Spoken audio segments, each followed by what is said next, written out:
So before we begin, I would just like to state for the record that today is December 22nd, 2020, and my name is Ben Bauman, and I'm here in Indianapolis, Indiana, and I'm speaking via phone with Michael Gery, who is in Lafayette, Indiana. Is that correct? Correct. And we are doing an interview for the Indiana Legislative Oral History Initiative. So just starting off, when and where were you born? I was born in Lafayette in 1944. I was a war baby. Okay. And my father actually was, I didn't see him until over 2 years later, because before I was born, he was off in England, and he spent the war in as a surgeon in one of the hospitals near London. Wow. And didn't get back until I believe it was about March of 1946. I don't know exactly why the late release, except maybe they needed doctors over there to stay. So yeah. Wow, that's interesting. Okay. And yeah. And I my mother and my older sister and I stayed at my grandparents' house, my father's parents, in Lafayette during that time, before they had their own house when he got back. Okay, interesting. And what were your parents' names?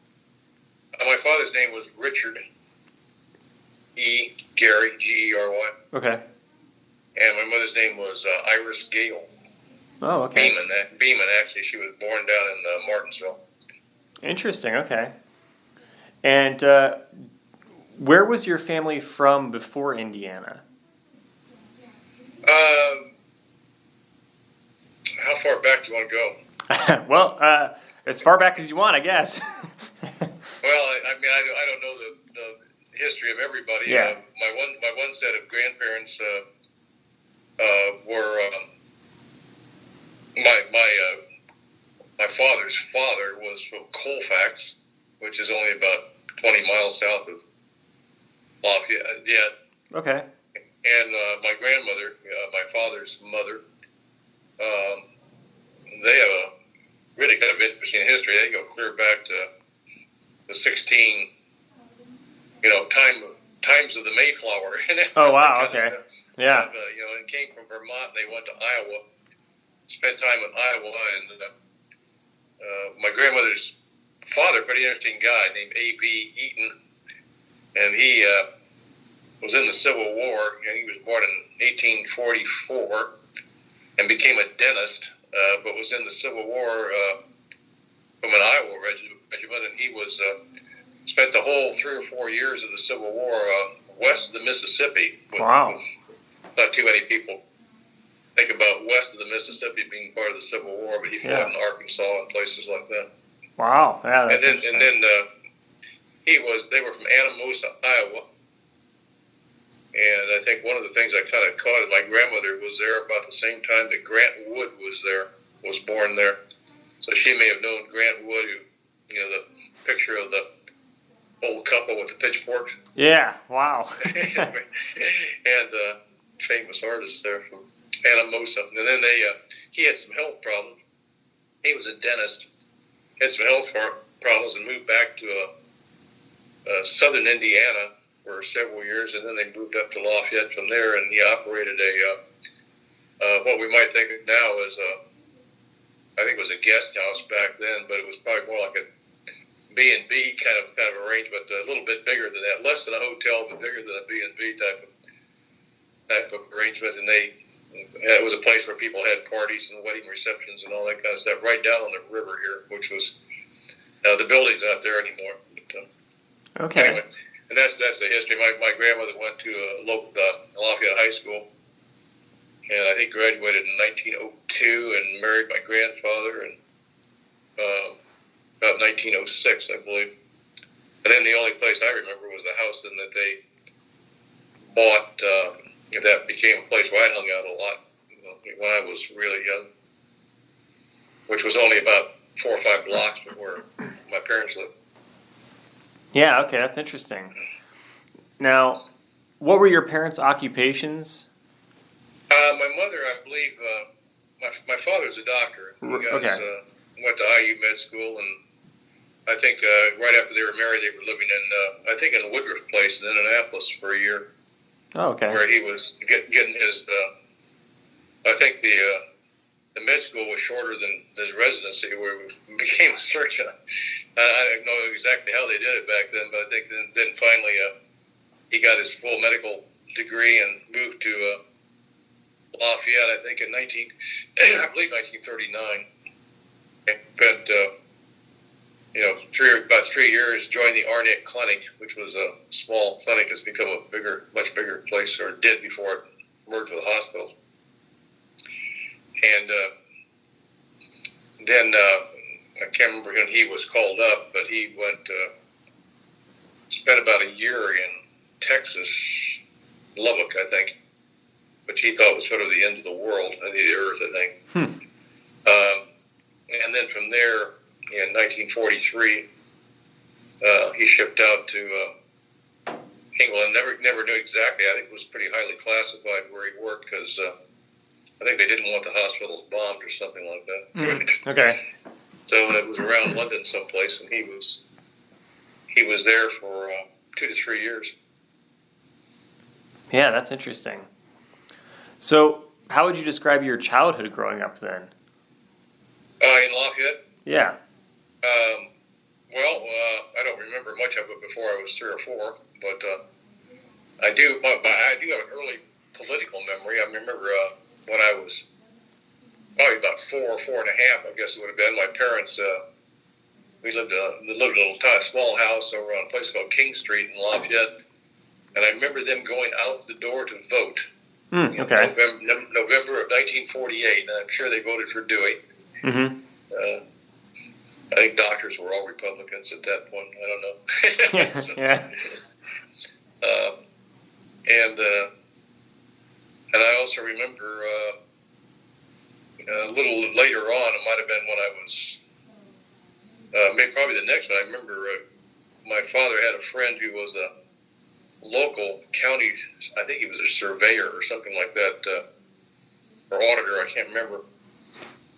But in the Republican Party, and going over to their house in Lafayette, not very far away from where we lived, and knowing, I think we played outside most of the time, but I do remember the reason for the party, or reason for the get-together, was the Republican National Convention in 1952, when Eisenhower and Taft were fighting it out for the Republican nomination. And that's about all I remember about it. Yeah, sure. That was going on. At that time I was 8 years old, so I can remember a little bit better about some of that stuff. Yeah. Okay. Interesting. And then, when I was 9, my family moved. We'd moved once before, and it was in Lafayette, and then we moved to West Lafayette when I was 9 years old. And when I was 12, my mother had a stroke and was an invalid pretty much for the rest of her life. For Wow. 9 years, and so I was pretty much left with a house full of women. My mother's nurse and my grandmother and a lady that came in and cooked. And my father, of course, was being a pretty busy surgeon. He was leaving by 7 o'clock in the morning and getting back by 7 o'clock at night, type of thing. So I was kind of raised by women. I had one older sister, 2 years older. Yeah. And I don't know. That's I got very involved in athletics. Started, baseball was something everybody did, and basketball was something everybody did. And I also played golf. I started that when I was about 9 or 10 years old, and played golf and basketball in high school.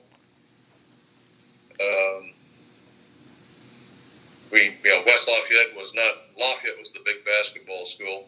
But West Lafayette was, we were probably the second best team in the area. That's and, cool. I don't know.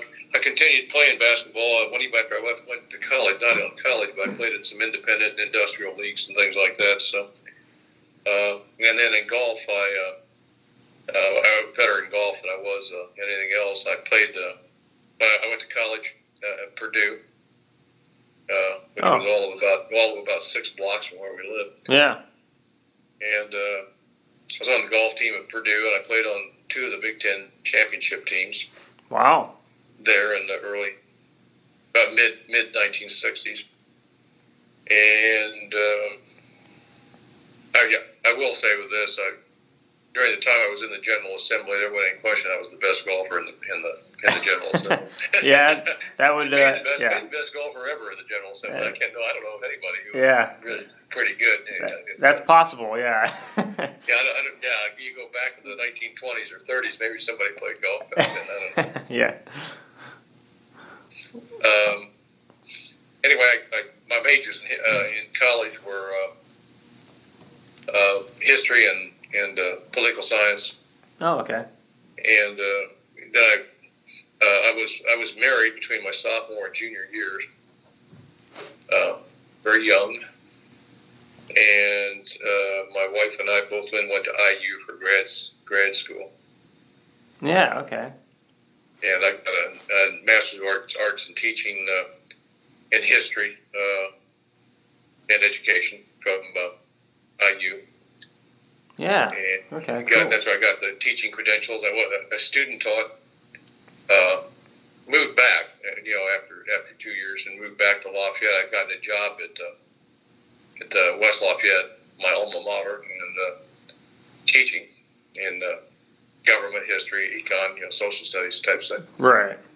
And a student taught in Kokomo. Had a political experience then. I had one class that it was sort of like figure out what you're going to do with these people. Okay. And I organized a bunch of trips and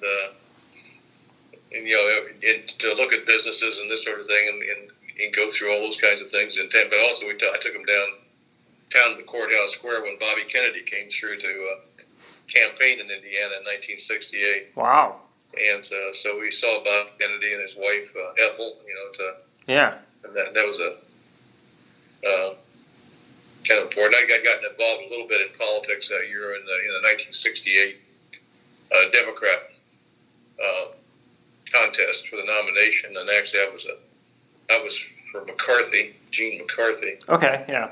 And Kennedy was running, and then Lyndon Johnson had bowed out, but he sort of designated as a stand-in for him. The governor of Indiana was Roger Brannigan, who was also from Lafayette, as his person. And so the 3 of them were the candidates for the Democrat primary and for the presidency. And Kennedy, I believe, won. And let's see, where are we? Yeah, I mean you covered a lot of good things there. So that's you got some of my questions out of the way, which is good. Okay. Let's see. I was curious about a few more things to delve into specifics a bit more about some topics. Who would you say was the most influential person in your childhood? Good question. I probably pretty much of a loner after my mother, became incapacitated pretty much. Right. I would say a combination, probably my father and my grandmother. Okay. Sure. And as a child, what views did you have about the state of Indiana or being a Hoosier? I was probably more attuned to watching Oscar Robertson play basketball. Okay. Fair enough. I spent hours shooting baskets in the driveway, and just like probably a lot of other kids did in Indiana back then. And I played baseball also through Little League, but baseball conflicted with golf, and so it was pretty hard to. And not that everybody specialized back then, which they didn't, but right. Even so, it was hard to spend time doing both. So I would spend days on the golf course, and then probably head over to the playground to shoot baskets, in the late afternoons when I was 12, and that sort of thing. Yeah. Okay. And I said if we didn't have when I was in high school, it seemed like you had some of the kids did ball and some of the kids did cars, and a few of them did both and a few of them did neither. But those were the two main things. You were right. You either were in love with your first car or you were in love with something that had to do with baseball, basketball, football, or whatever. Yeah. How about how did you view your college experiences? I'm just sorry. Go ahead. How did you view your college experiences? I think I was. I kind of view a lot of my early life as just following the next step. Okay, sure. First you went here, first you went there, and then you went to college, and then that's. I don't think I did have probably a choice. I've never been real sure whether I did the right thing or not. I did get accepted to Northwestern. Okay. And but I got accepted a little bit late, and I kind of already made my plans and this sort of thing to go to Purdue and play golf for Purdue and all that, and so I didn't do it. But I was probably, if I'd have been accepted, bad Northwestern before I was accepted at Purdue, I probably would have given that some pretty serious thought. So I right made it. That was a decision I always wondered about. But as I say, I got married between my sophomore and junior year in the summertime, and after that, I'm sure one of the reasons I went to IU was that my wife had a scholarship there for graduate school. So, oh, okay, sure. Yes. And in what ways did your awareness of politics change as you, went to undergrad and grad school? Well, my father was, if he was anything, he was a Republican, but mostly he was a doctor. Yeah. And so politics wasn't exactly something that he came home and talked about every day or anything like this. I think other than being like most doctors and not liking the, Medicare and Medicaid, okay. That was liquor. Yeah. Doctors being sued was not a big thing that was right. Anybody was wild about. Yeah. So those were issues, but other than that, I know somebody talked him into going to the Republican state convention when Roger Brannigan was, running for the nomination. Yeah. And they did that as a Republican delegate, but I think that was more for Roger Brannigan than it was for party. But it was a topic. I mean, we talked about governmental issues, occasionally. Mm-hmm. So I'm sure that came. Nobody else was in the household particularly interested, I don't think. Yeah. But probably more from him. Sure. But anyway, that wasn't a huge thing. Yeah. But I think government was important. I can remember glued into the TV when Nixon and Kennedy debated in 1960. I was 16 by then, but I know I watched all of that. Yeah. In those debates. When I was in high school, there were some. I think I can remember being in government class in 1962. That had been my senior year, and I think our teacher and government sort of disappeared, and people wondered where he was. And he was one of the guys. He'd been in the reserve, and he got called down to Florida. Where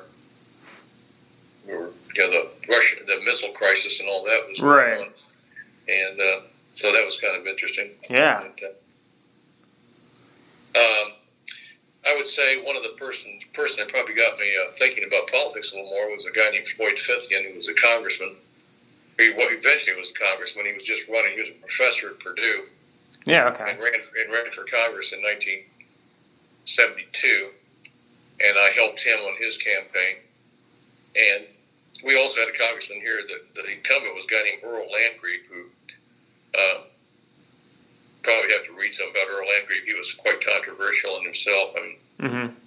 I think you remember one time in the campaign in 1972, he referenced, maybe that was in 74, he referenced the students here as little bastards. Okay. And that didn't do him any good. Probably not. Yeah. But 15 ran against him in 1972, which was a year that that literally I don't know that any Democrat won. Yeah. The governor here, and by that time, my wife and I and our two young sons at that point moved out east of Lafayette, about 5 miles on what was considered a farm, but it was about 20 acres. I think that's farms could be designated pretty small acreage, I think. And it was an old, it was a house that was built in 1848, brick house that had been redone in the 1920s by a guy named McClintock, I think, and at least he lived there. And McClintock was a guy at Purdue who had, there was a McClintock strawberry. Okay. And it was pretty nice. And the barn, we had 10 acres. I planted walnut trees. We planted 4,000 trees by hand. Wow. And I actually paid a few members. I don't know, I'm sure it was legal. A few of the kids that were in my class, I paid them, I think, $1.50 an hour to come out and help me plant walnut trees. These were like juniors and seniors in high school. That was a lot of fun. I worked on that. I don't know what that would translate $1.50 an hour in 1970 to. Yeah, not sure. Probably $8 or something like that. Yeah. And that was I enjoyed that. We were out there 3.5 years, and moved back into West Lafayette for a variety of reasons in 1973. And one was the schools, and I decided to run for the Senate by that time, and it was a lot easier to run from have a home base in West Lafayette where I grew up. Yeah. Than out there in the stick. But 1972, I did become the precinct committeeman of Perry 2, the Perry Township Precinct 2, and it was a rural thing. And I remember spending huge amounts of time going door to door in a rural area, driving up country lanes and this sort of thing, and asking people whether they're Democrats or Republicans, and it was pretty easy to tell early that Richard Nixon was. I have no problem winning this precinct. I think the final score on it was on the vote was 81% to 19, which is about as bad as you can do, I think. Right. For McGovern, and I remember campaigning some and talking about. I kind of quit talking about McGovern and saying, that just remember, Matt Welch is a real good guy. He's running for governor. Yeah. And he'd been governor before and this sort of thing, and he was running, but he had no chance against Bowen in 1972. Right. So, anyway, that was another interesting. A guy had been to precinct committeeman there by the name of Alonzo Boer. Really good guy, just tremendously a lot of integrity, and. When he saw I was interested, he was getting to the age where he didn't want to do it anymore, and he was fine with me being there. I also ran for delegate for the state convention in 1972. Wow. And that was back when people actually wanted to go. I mean, because the delegates actually selected the governors. That was the last time I think it was a primary. I think the primary all came in right about that time, because 1976, I believe it was a primary nomination process. But so it was the last time the convention really met, and Welch and Larry Conrad had a lot of support each. Welch won, but Conrad then got the nomination next time in 1976. Yeah. So I guess I did have a little bit of a political background already before I decided to run. And it's a pretty heavily Republican district, and it always had been. And I was a Democrat, so anytime I ran for election, it was going to be a little bit of a fight. Right. So I won in 1974. 1974 was a pretty good year for a Democrat to run. That was the Watergate year. Yeah, that's right. And I won pretty easily. I think I won 58% in that election. And I always thought it wasn't a lark.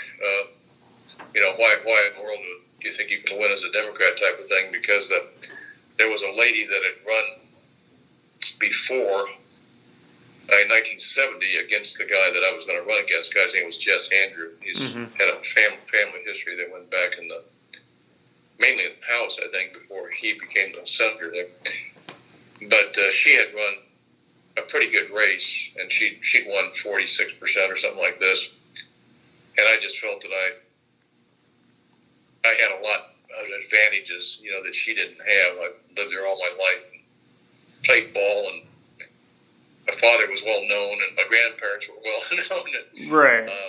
And just all of that together, and people didn't really run campaigns back there. I don't know, maybe just turn a little bit to politics, if you wanted to, and how if you're interested at all in how elections are changed and yeah, and that kind of thing. I think before we didn't run with emery boards and pencils and calendars and things like this. Right. Billboards. This I had learned this from Fithian. Fithian had started after he lost in 1972 to Landry. Started doing a voter identification program. And essentially having people, and I helped out a lot on this thing with a lot of people and volunteers, to go into the courthouse and just go through every precinct and write down, did people have a history of voting in Democratic primaries and Republican primaries, and did they vote every time? Did they not vote in off-year elections and all that? Which sounds pretty rudimentary compared to what they can do now with, just looking what Google does, right.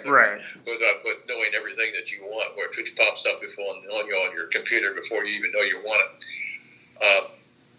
But it was pretty new back then to do this. In the legislative race, it probably was unheard of. But we had all that information. I can still remember putting index cards out if I was going to go campaign and knock on doors in a precinct, putting all the index cards down on the floor, by street. And, like the precinct would run with streets and say, okay, sure, stop at this house because they voted every general election and they don't have a Democrat or Republican voting history, so that's a high priority. And then, the next one maybe is voted Democrat every single time, skip them because you're going to win their vote anyway. I mean, you could run through precincts like those kinds of things, and you could target areas.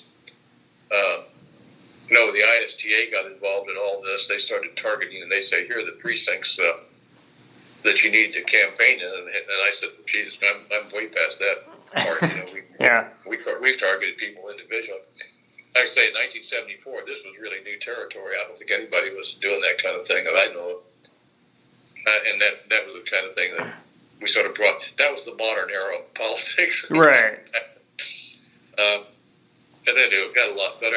When I ran, the Democrats picked up seats that year, and I think we had it was 27-23. My first, and Republicans had the majority.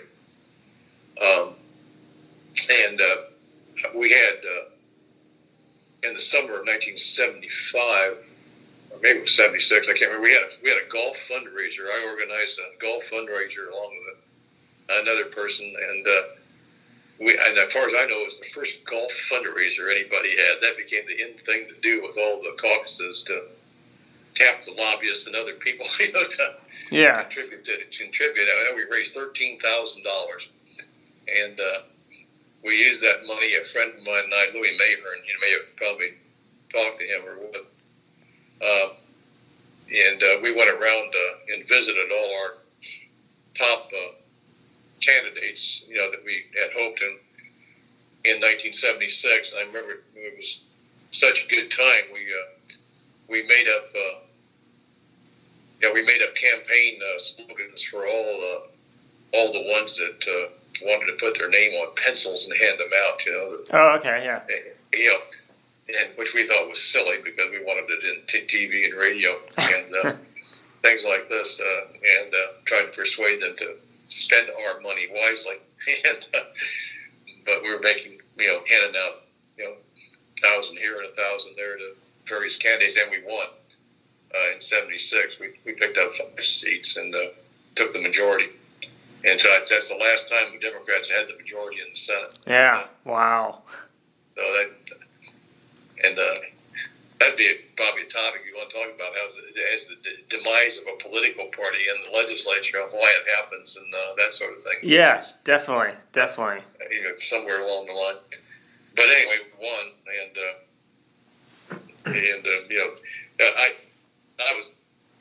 because I had such a competitive district. I mean, I always had a good candidate pretty much running against me, and I will tell you that I spent about $4,500 in 1974, and in '78 it was $17,000, and in '82 my opponent and I both spent about $50,000, which became, I think, the richest or the most expensive campaign in the history of the legislature. Wow. And that's a joke today. Yeah. And in 1990, I ran again, and my opponent and I both spent $150,000 apiece, and that $300,000, I think, topped anything that had ever been done. That record was not bound to hold for very long, because campaigns were just going kind of through the roof. Yeah. But that was back when, in the day, I think Floyd Fithian might have raised $300,000 or $400,000 for one of his campaigns for Congress, and now some of them talk about millions, to run for a congressional seat. So things have changed along that. But anyway, I did get involved in a governor's race. Bob Fair, who was a senator from Princeton, Indiana, kind of my mentor. I thought he was probably the best legislator I ever served with. Yeah. Okay. And he was pro tem then of the Senate, and we had a pretty hotly contested race for the leadership position when we did that. But I supported him, and he asked me what I wanted afterward. I wasn't used to this kind of politics. He said, "What do you want to do?" He said, I said, "Well, I wasn't shy. I said I want to be on the finance committee, and I wanted to be the member of the budget committee, and a couple other things." And he said, "Fine." So I went on Frank O'Bannon became the chairman of the finance committee, and that was the first time I really worked with him on a lot. And I started on the budget committee. I was an alternate for 2 years, and then I was on the Democrat Senate representative on the budget committee for 20 years, from 1978 to 1998, when I didn't run again. And I think that's maybe the longest period of time anybody's ever served on the budget committee. Wow. But that was a great experience. You back then the budget committee traveled about 5 months after the legislature let out, and during the summer months and fall we took off for like 2.5 or 3 days and visited all the mental health hospitals and all the prisons and all the universities and all the state parks and really was a great opportunity to know what the state did. Because sure. I don't think many legislators actually really have a good feel for what the state actually does. And but here you were, you were meeting with all these people, and we'd probably have 20 meetings in the fall up in the preceding the next budget, and to listen to all the agencies come in and make their requests. And most of the time, we would ask the agencies of government to not only give us your dreams. What would you do? What would you and DNR do if you really had the money to do anything you want to do? And then, we'd ask them to list and order priorities. And that got kind of curtailed when. Actually, I would say is that when Evan Bayh was elected, I shouldn't say this about my fellow Democrat here, but they pretty well changed that. They didn't want the agencies really telling you all that they needed. Right. All that they wanted, I should say, but only they wanted that to pass through the executive branch first, and then only talk about the things that had already been decided. So they kind of cut the. I didn't like that much from the budget committee standpoint, because I thought it was really valuable to hear all the things, not that just that we were going to do, but what we could do or what people thought was a good idea. I'd like to, dream a little bit, as Sure. opposed to have it controlled. I don't know. I helped Bob Fair. Bob Fair decided to run for governor. This was before he was elected pro tem, and we took the majority. But he ran for governor in the first primary, and I helped him. It was kind of some interesting anecdotes about going with him a couple places, particularly up in Lake County, to campaign for governor. Conrad won the East. Jack New was the other candidate. He was the state treasurer back in that time. So I don't know whether you want to hear anything about. I do remember going up to Lake County, and the good thing about Lake County as a Democrat, if somebody was for your opponent, there would be somebody else for you. Right. They were at each other's throats, and so I think Conrad knew had the endorsements of somebody else and this person, and so Fair had the endorsement of Mayor Hatcher, who was the mayor of Gery, and I remember going to his house up in Lake County with Bob Fair, and had a nice meeting with some people, and when we got ready to leave, Hatcher said, well, follow these people out to the interstate. And Fair said, oh, we can find it ourselves. And Mayor Hatcher says, no, follow them. I'm not sure there was a person, whether they were both in front of us and behind us or not. Yeah. But get us out of here. And he was pretty clear about, he didn't want anything happening to us. Yeah. So that was kind of strange. I did this. I actually worked on Frank O'Bannon's campaign for governor in 1988. Wow. Okay. When he ran against Evan Bide. Yeah. For a while, then he dropped out and became lieutenant governor candidate. But that was kind of interesting because we went to a lot of different places. I'll stop with that. Yes, that's interesting. Yeah. So I guess changing directions a little bit. Do you have any children? I do have two. I have three sons. I got divorced in 1975. Okay. And, had two boys. One is works for a company in Fort Wayne. Oh, okay. And one is a musician in Nashville. Wow. That's not a good time right now for musicians in Nashville. Yeah, I bet. They don't perform, so. Yeah, I bet. Yeah. He's kind of with it. And I have a son with my second wife. Oh, okay. Here, he lives here in West Lafayette. Yeah. Now, how much influence did your family have on your political career? Well, I'm not sure exactly where you're coming from. I would say it was a big help in early years running to have a father that was probably I'll say he was the best surgeon in town, and a person who I always told him that was great because the people that were still around thought he was great, and the people that weren't, well, what the heck. Yeah. So, but he also didn't operate in this sort of thing just in Tippecanoe County. He would travel. That doctoring was different back in those days, and he would spend one day a week going to places like Rensselaer and Monticello and Williamsport and areas that were around this area, which became kind of helpful when I got reapportioned a little bit. That I knew. The name Gery was known up in Fowler and Monticello and Sure.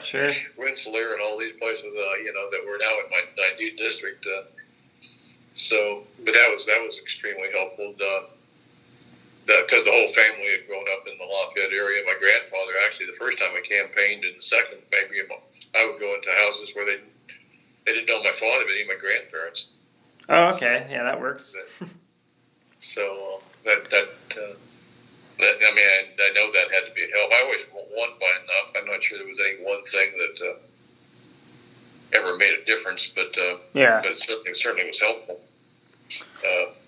I campaigned a lot in the student areas in Purdue. We a lot of that you can't do anymore. There was a court case, I believe it was up in Michigan, maybe at the University of Michigan, that had gone through, I think, the United States Supreme Court, where the court ruled that people running for office had to be allowed to, First Amendment kinds of things, to be able to express get their views out and that sort of thing. Yeah. And so, at least for a while, you had to set it up in a way that, if you were going to campaign in dorms or places like that, you had to go with escorts, and they had to, it had to be controlled in some way, but that wasn't any problem. So the guy I sort of grew up politically with here was Stan Jones. I don't know whether you have his name down. He was he was my House representative, and I was his senator. We were both really young when we first. Oh, okay. I was 30. I was 29 when I announced, and I was 30 through most of the campaign. Stan was about 5 or 6 years younger than me. I think he was only 24. Oh, wow. And so we actually were pretty good university student campaigns. Yeah. I mean, we weren't too much different from the people we were knocking on their doors with. Sure. But we sort of got that down to but when we first ran in 1974, Stan had run in 1972 against a lady named Frances Gaylord, who'd been in the House for some time. And so he'd been through the thing once, and he had some people that were there, and so that was pretty helpful. But I know when we sat down with the representatives of Birch Bayh and Floyd Fithian, who were also on the ticket, and I remember Fithian wanted to basically register every student that was alive, because he was running against a guy named Earl Landgrave, who would reference students unfavorably and was really pretty vulnerable on that. And on the other hand, Birch Bayh didn't want to register very many at all. He wanted to be very, very careful on who he targeted, because he was running against Dick Lugar. Okay, sure. And Purdue had a large number of students that were from Marion County, from that area, and also, people think of colleges sometimes as being bastions of liberalism, but I'll tell you, when you're campaigning with engineering students and agricultural students and pharmacy students, they're not. The students were pretty evenly balanced between Democrats and Republicans. And so, Stan and I pretty much, after we kind of threw out the Fithian and Bayh approach and said, why do we need to listen to these guys? We're the ones that are here. We're the ones that are going to do it. So we sort of did it our way. Okay, sure. And we had we had the heaviest number of students vote in 1974 of any year at Purdue until Obama in 2008. Wow. And so we pretty much controlled the whole voter registration process. Yes. And did extremely well there. Students were always kind of I'd just say a cushion. My goal was to win the rest of the thing. If I won by the campus by 2,000 votes, that was just icing on the cake kind of thing. So yeah, it was. I think that allowed me to win pretty easily every sure. time. I diverged from whatever we were talking about. No, that's okay. That kind of makes me think of the next sort of subject here. So as you initially became involved in politics, what were the key issues or legislation you wanted to champion or fight against? I remember I was trying to think about 1974. The issues that were pretty big. One, unquestionably, was the Equal Rights Amendment. That was a question everywhere you went. What was your stand on that? Right. And I think that issue worked to my advantage in the first. I was for it. My opponent had voted against it, or had been against it, and was, so that, I think, helped with a lot of overall. And the other one I remember was no fault divorce. Indiana was in the process. We changed, I think, that law in 1975. And before you had to give cause, reason. You had to make something up about your spouse or something to get divorced. And alimony was a big part of all that. And I believe the no-fault divorce basically said irreconcilable differences, is good enough. Right. And also, I'm not so sure we didn't drop alimony. I think it just became child support issues. I can't remember about that for sure, but some of the other things, the big bill that had passed in 1973, the year before I was elected, was the Bowen property tax bill. Oh, okay.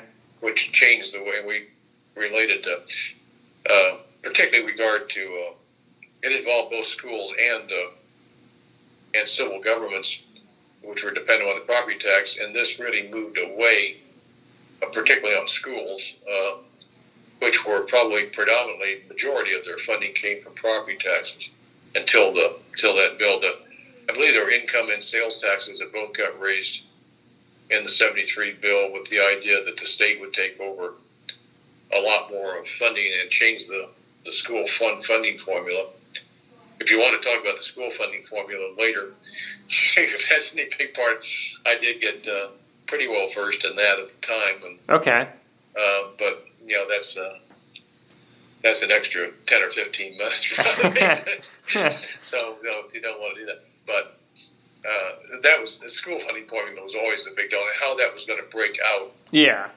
After the 73 bill passed, where it was important that there was a freeze on property taxes, but it was on the amount, not on the rate.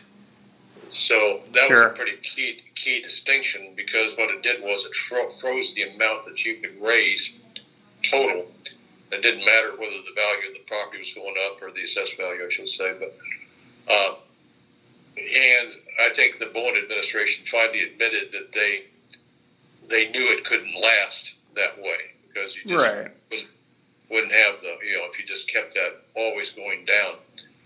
But that wasn't what they claimed at the time. That's a bill I actually, 1978, I wrote down as a pretty important change. But so that the property tax was still an important thing during that to some people, particularly farmers, I suppose, and people with a lot of property. And those are the only ones that really stick out as the Equal Rights Amendment became a big deal in 3 years later, in 77, I believe, is when Indiana passed it. Yeah. So that was when we took the majority. And what I remember about that is that there were at least a handful of Republicans that were for. Things weren't.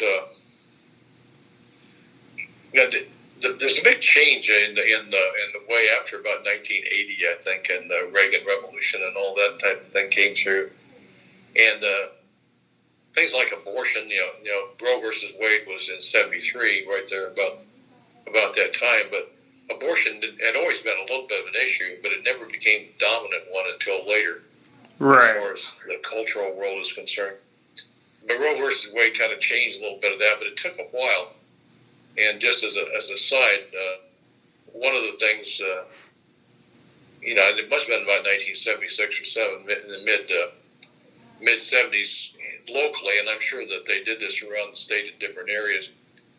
But in Lafayette, Planned Parenthood always had every other year had a thing for all the legislators where they had people in and they showed them, what they did and the kinds of things they were doing. Yeah. And anyway, I remember back when I went to one of these things back in the I'd say late 70s, maybe 77, of how mixed it was. It wasn't a Democrat and Republican thing the way it is. The way it became. And what I recall was that not unsurprisingly for a place like Tippecanoe County, but where Republicans tend to dominate, but Republicans tend to dominate not just politically, but the main players about what's going on in town and this sort of thing. And Planned Parenthood had a board that was majority, which I would put in as the who's who in Republican politics kind of thing. I know Earl Butz. You remember, that name? Vaguely, Earl, I suppose, but yeah, not much. Earl Butz was Nixon's Secretary of Agriculture. Okay, yeah, all right. But he lived in Lafayette and was a professor in Ag Econ at Purdue. And I think he might have been head of the board of Planned Parenthood, Republican. And to the extent that abortion was part of that, I mean, abortion was always an issue, but it never was just the deciding factor in anybody's life, I don't think. Right. A lot of other things more important. But those things were very mixed things. I mean, there were just as many Republicans on one side as the Democrats, at least in my area. Yeah. In fact, if there was an anti-abortion group, it probably came out of of Catholic Democrats, who tended to be more Democrat at that point. Sure. But so all that really changed, I think, somewhere around 1980. We talked about 1980 election when Reagan came in. That was the first time we referenced words like the God Squad in the Senate. Okay. Where we had 3 or 4 new people came in that year in the Republican Party that clearly some of these moral majority cultural issues became much more important than before. Sure. Trying to think here about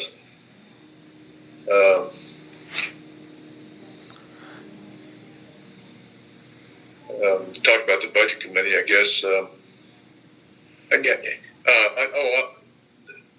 I thought I'd give you a name. I don't know whether Phil Conklin is still alive, but if you wanted to hear anything about the budget committee, I think he wrote a little book about it. Oh, okay, interesting. Yeah. So you might get a hold of that. The budget committee had there's a huge court case. I can't remember. I can't remember the guy's name. That was the legislator but the budget committee had powers, exercised powers, literally what most people would have regarded as executive powers. I mean, they could kill things. Right, of course. And there was a court case back in the late 60s or maybe it's late 60s, maybe the early 70s, where they struck down a lot of the budget committee's powers that they sort of had usurped as an invasion of the executive branch. And so the budget committee, by the time I got there, the budget committee had changed. There was a representative from each caucus, and then there was the budget agency director. They changed the names of all these. I don't think there's a budget agency director now, but I don't know what they call it today. Right. And I think the budget committee has been maybe even lessened a little bit. But still, there was a lot of authority that the budget committee sort of exercised. But there was always a 3-2 edge in favor of the governor's party, because you'd have 2 Democrat and 2 Republican legislators, and then the budget agency director would be the appointee of the governor. So sure. But still, there was a real. If you were a governor, you didn't want 3-2 votes on things. Right. No. And in most cases, we almost always had a 5-vote on anything we did, because it was usually talked out beforehand. I would say that was a general difference. I mean, people were partisan, but it almost seemed like before each session of the legislature, the governor and the leadership of both parties would pretty much sit down and at least kind of agree on, here's the 3 or 4 or 5 things we need to do. Right. And everything else was maybe fair game for a fight, but those would be the things that we'd make sure we got done. Besides a budget, there might be utility legislation or something else that needed to happen. And that's I think a big change from today. Maybe not in Indiana since it's so one-sided, but I think in a lot of places, certainly in Congress, you don't see that. Sure. I think there was a lot more reliance on individual relationships that you might have. I remember when I was on the education committee in 1975. my first year, and dutifully sat there as a freshman, and listened. The guy who was the head of the education committee was a guy named Eldon Lundquist, really good guy from up around Elkhart, I think, and he was only there, I think, the first 2 years I was there, and he retired. But he was respected a lot by people, and I participated in education. He comes up to me about maybe next to the last meeting and says, "Do you have any bills you want heard?" And I was kind of taken back. And I said, "Well, yeah, there's one, and it had to do with education service centers." I had one in West Lafayette, and there were 3 of them in the state. They'd initially been funded by the federal government, Right. but it was kind of an interesting concept. They were like centers for maybe 40, 50 schools, or maybe less than that, 20 school corporations in the area, not just in Tippecanoe County, but in all the surrounding counties. And they could be bulk buyers of anything, paper. They could be a repository for films and other kinds of things that schools might have shown and this sort of thing. And so the idea was on things that schools wouldn't necessarily have lots of, but would be valuable for particularly rural corporations. They simply could be like a library, that you could borrow the stuff and bring it back and that sort of thing, and make them available to everybody. And so the legislation I had was simply make them a state function, and with the idea that it would be expanded to other locations and this sort of thing. And I remember he said, you need a Republican co-author on the bill. I said, fine. And he said, you got anybody in mind? And I said, well, how about Bob Garton? And Bob was he was the liberal in the Republican caucus at this point. He changed around a little bit after that. And Eldon Lundquist said, can you think of somebody else? And I was pretty quick. I said, well, okay, how about Joe Harrison? He lives in my area. And he said, oh, that's fine. That's good. Joe's all right. They trusted Joe. They didn't trust Bob. Okay. Bob was for the ERA, and he was for other stuff at that point. Yeah. And then he became, of course, after the Republicans had some scandals, where a couple people went to jail. Yeah. He became pro tem, and then he lasted for 20 years. Right, yeah. You talk about other bills.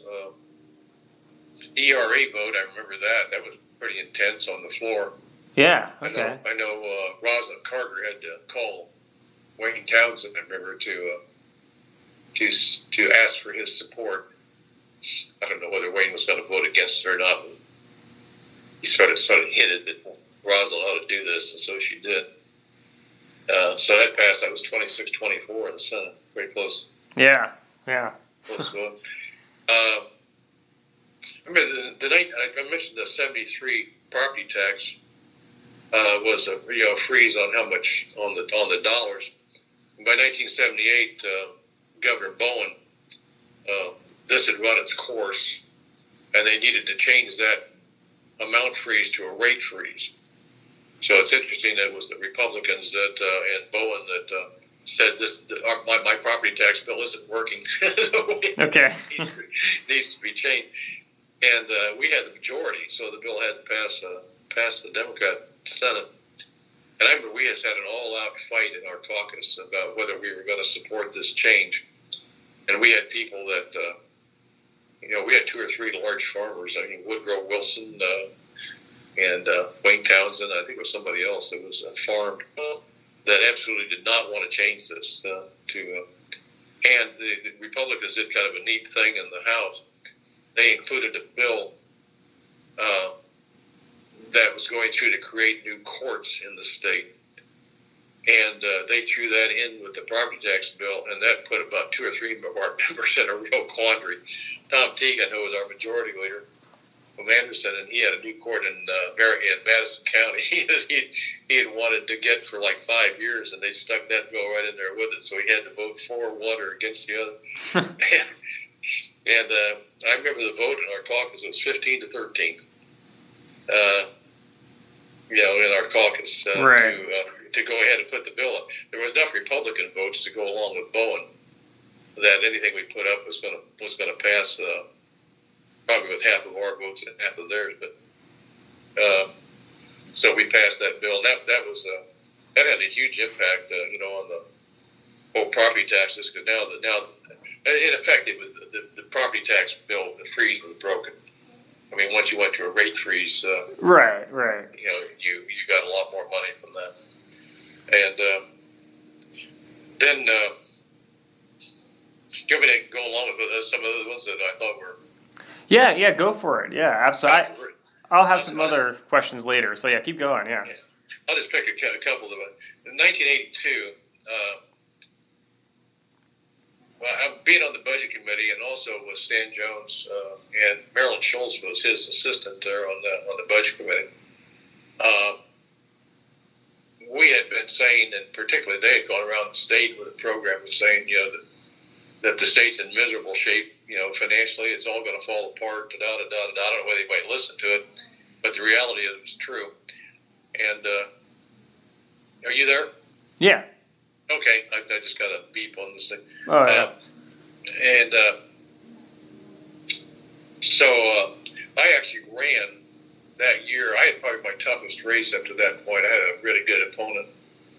And I ran on the need for a tax increase. Okay. I don't know how many people have ever done that in the history of the legislature, but I said, we're going to have to raise sales or income taxes or both and this sort of thing. And sure enough, 3 weeks after the election of them saying that, everything's fine, the governor called a special session for December, which was like 3 weeks away, to raise taxes. And it basically was the largest, I think probably the largest net tax increase that we've ever passed in the state. Wow. I say net because like the one they passed about 10 years ago, which moved almost all of the funding of the operations of schools to the state. That included a sales tax increase along with the reduction. There was a reduction in property taxes to go along with the sales tax. So it really wasn't a huge tax increase at all. But this one was just a outright, we need more money and raise the income tax, raise the sales tax, raise everything. Yeah. And I think it raised like $450, $500 million, which maybe, again, doesn't sound like a lot today, but multiply that by about 3 or 4 to get an idea of what it would like in 1982. Yeah. Which was almost 38 years ago. And I think it was probably the largest. And it left me in an interesting position. I was the only Democrat. I heard about this from a few people. The only Democrat in the legislature, either house to vote for. Wow. Which was, I don't think you get away with that stuff today either. I kind of cleared my path by telling everybody way before it ever passed, way before the Democrats in the House voted against everything, that I needed to vote for it. So I had it cleared with my leadership and everything like this that I was going to do it, because there wasn't any reason to think that this was going to be just a Republican thing. Anyway, that was I have an interesting anecdote about a couple of the Republicans involved, because the legislator that was the chairman of the Ways and Means Committee, Bill Long, had just been defeated by Sheila Clinker, and who we had recruited, Stan and I had recruited to run, and she won, and it was just kind of a surprise, because Bill was he was a big deal in the chairman of the Ways and Means Committee, and but Pat Kiley had just come in, and I think he was in his second year, and he became chairman of the Ways and Means Committee all of a sudden, and he became the leader of the tax bill. I mean, he was the one that had to steer it through the House and all that, and the chairman of the Senate Finance Committee was Larry Borst. I'm sure you've heard both these names before, and but so anyway, they passed it with large increases in taxes, And later on, fast forward, 15 or 20 years, when I went to work in the governor's office, a guy that I had roomed with for several years, Bill Alexa, who's now a judge up in Porter County, we bought a house together. Our wives and us bought a house together in New Jersey. They're on the old north side. Yeah, okay. And so I lived there for about 5 years with Bill.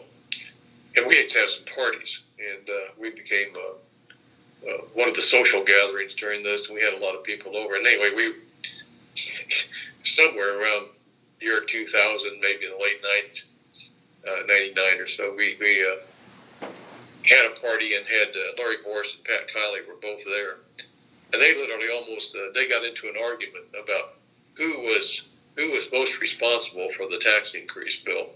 Like, both claiming credit, as, Okay. as Kylie was saying, I did this and this, and Boris said, yeah, it's like, here I'm listening to two Republicans, arguing about who deserves the most credit for the largest tax increase in Indiana's history. And Oh my gosh.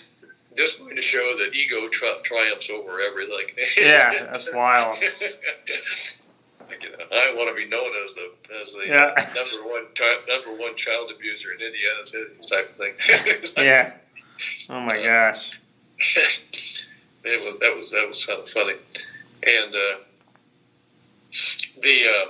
another bill, the A+ program, was a pretty big deal in my life. Governor Orr came in and wanted education reform, and this is where ISTEP and merit pay and increased taxes and all that kind of came together in one bill. And I was the lead person on the Senate Democrat side for the bill. They'd made me a second sponsor. I think Morris Mills was the first. And it probably was the hardest bill I ever worked on, because our caucus, the Democrats in the Senate, probably were more educational oriented than probably any of the four caucuses. We just had people with a huge amount of interest. I would have a meeting, with members of our caucus who were interested in the A+ program after session or something like this. We'd have 10 or 11, 12 people there. I mean, it was more than half our caucus. Wow. And that never happens. I mean, legislators get busy and they want to go talk to a constituent, or they want to do this or that, or after a session, they want to go out with lobbyists or whatever. Right. And I'd like to actually have people come for an hour and a half and fight over ISTEP and merit pay and all these kinds of issues that were in this bill. And it seemed like every time we had a vote, it was like 6-5, 6-4, 5-5. It's just like, it was terrible, because we had a lot of ex-teachers or teachers. We had others that just had a real interest in this area. And so, it seems like I just get worked over by everybody every time we met. But, it eventually passed. And I think a lot of people, ISTEP and all that stuff lives today. I think merit pay has gone by the wayside to some extent, but the whole voucher idea and this sort of thing came out of a lot of this kind of stuff, and charter schools came out of a lot of that bill. I think what people maybe forget sometime when they talk about this is that one of the big parts of the bill that attracted people in our caucus was a tax increase was in the bill. And so the thing that we were going to have a really bad year for funding public schools, and this would have been helpful. It meant the difference between whether schools got a decent increase or whether they didn't get anything practically. And I know that brought in several votes that put aside their philosophical issues on other things and said, we want the money. Right. So anyway, I remember, boy, when that bill passed, I felt like I'd been totally drained. It passed in on last night of the legislature, or maybe it was a special session, I can't remember. But man, I remember 3 or 4 o'clock in the morning, we were still working out, what this looked like on the. Oh my gosh. Yeah, that was the thing. We used to have these. We used to have these all-nighters on. I mean, the last night for the budget, because I was always the point person for the Democrats on the budget. I mean, early on you had to follow the bills down. Not, today we have. They got to the point where they had a system with computers where everything could be immediately changed. But if you wanted to change a budget bill, you had to go to the printer and take that change down to the printer. The budget agency was in charge of all that, and so you always want to make sure it came back the way you agreed to it. Yeah, you better be careful. Yeah. Yeah. I'll tell you, there were a lot of things changed after they were passed. Way back when, where they went to the printer's office and some numbers got changed and this sort of thing. That you did have to find somebody that was a budget agency director or something like this back in the 70s or 80s to get much of a handle on that. But there were a lot of things that looked different from the time they left the State House to go to the printers and the time they came back from the printers in the final form. I would say the worst legislation probably ever passed was Indiana followed suit with most states in the country and had huge increases in some sentencing requirements for prisons. Okay. You're familiar probably with Willie Horton. Yeah, a little bit. And the 1988 campaign with H.W. Bush and Dukakis. Right. And Dukakis got sort of trapped in that situation. But the Willie Horton ads, but we had one of our own Willie Hortons. I remember, I can't remember the guy's name, but he had been on some sort of early release program or some sort of a leave program. And he got up to the north, I think it was Michigan City, and killed two or three people. And, wow. And I remember he literally shut down all the programs. It was just too politically hot, to have leave programs and early release and that sort of thing. And it did pretty well. I think that Willie Horton commercial that Bush did, I don't know how many hundreds of billions of dollars got spent on prisons because of that. Right. We never. I don't think anybody really does now. Nobody really had any idea what to do as far as how do you deal with prisoners, and other than longer sentences. When you had crime, there's all kinds of ideas of prison reformers, and they all cost a lot of money. Yeah. And I don't think legislators in general knew how to deal with it. But the one thing everybody knew how to do was build prisons, and that was easy. It wasn't easy from the standpoint of raising the money to build it, but it's easy to build a prison. It's not easy to figure out how to have somebody come out of prison better shape than they went in. But, right. So anyway, we jumped on that bandwagon. I've always been kind of sorry I didn't pay more attention to that, I guess, because it's really, really been damaging, I think, over the last generation. Going back to early years, I don't know why I thought of this. When I first arrived in the legislature, there was kind of a Republican club and a Democrat club. The Republicans tended to gather at the Columbia Club, and the Democrats at the Athletic Club. Okay. And I know there were people kind of hung out. Bob Ferrer, I know, had a suite. O'Bannon was involved with all this. Bob Kovach roomed with them later when he came in. A guy named Jimmy Plaskett hung out there, and a lot of others, kind of gathered in the Athletic Club. And I think they had the same kind of deal, maybe not exactly the same, but with the Columbia Club, with the Republicans. I'd say a lot of things changed around the 1980 election time, I think. Right. And I don't know whether that was. So, I remember people began to talk about way before we got into the era of the last decade or so. Began to talk about lack of civility. Yeah. Okay. It became sort of so you had a sort of a new breed of legislators that were involved in a lot of the issues, particularly the cultural side. I think probably a lot less gradually fraternizing between people in different political parties. So it had much more in your own group. But I think it was gradual. It didn't just happen overnight. Yeah, yeah. Yeah, I've heard a lot of former legislators talk about that. That seems to be pretty common from both parties, even about how things have become much more politically intense. Yeah, I left the legislature in 1998 and left the governor's office in 2003. So I don't know a whole lot about what's gone on since 2003. Right. So I assume it hasn't gotten any better from that standpoint. Yeah. Indiana's so much different because Indiana became so one-sided, Yeah. in politics. That it was pretty competitive back. Even when we were in the minority, we'd have 22, 23. Right. It makes a difference from the standpoint of because even though you don't have the power to do a lot of things, the other side thinks you might have the next time. Yep. That's true. But now it's like Republicans in the Senate. There's no chance the Democrats would ever. Do you want me to say anything about what I think is kind of like the demise of a party? Yeah, I would be interested. Yeah. Well, I can see it from my standpoint.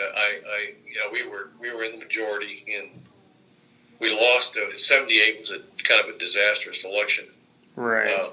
Nationwide. Probably one of the worst Democratic. And then coupled with 1980, you had two elections in a row, which not only dealt with Republican reapportionment, but anyway, Democrats kind of gained back in the Senate. We had a really good group of people. And people that could hold seats that were in Republican areas. And we crawled back up to where we were 26-24 on two different occasions and couldn't, and one time we only needed one seat because we had the governor's race. But then I think the 91 reapportionment cost us a couple seats. I know Tony Maidenberg lost probably largely because of that. And Matt, it seemed like somebody else did too. So we dropped from 24 down to 22, and then 94 that was a terrible year for Democrats. I was the only one, I think, among my class that survived. Okay. Wow. Anyway, at that point, you could just see people bail. Around 1990, 91, I know Doug Hunt just simply got tired and went into business. He represented an area, South Bend area. So Tony Maidenberg lost because of reapportionment. He was good. We had several others that were really, really sharp. And basically they decided, I'm not going to be in the minority. I'm going to go make money. I'm going to go do something else. Yeah.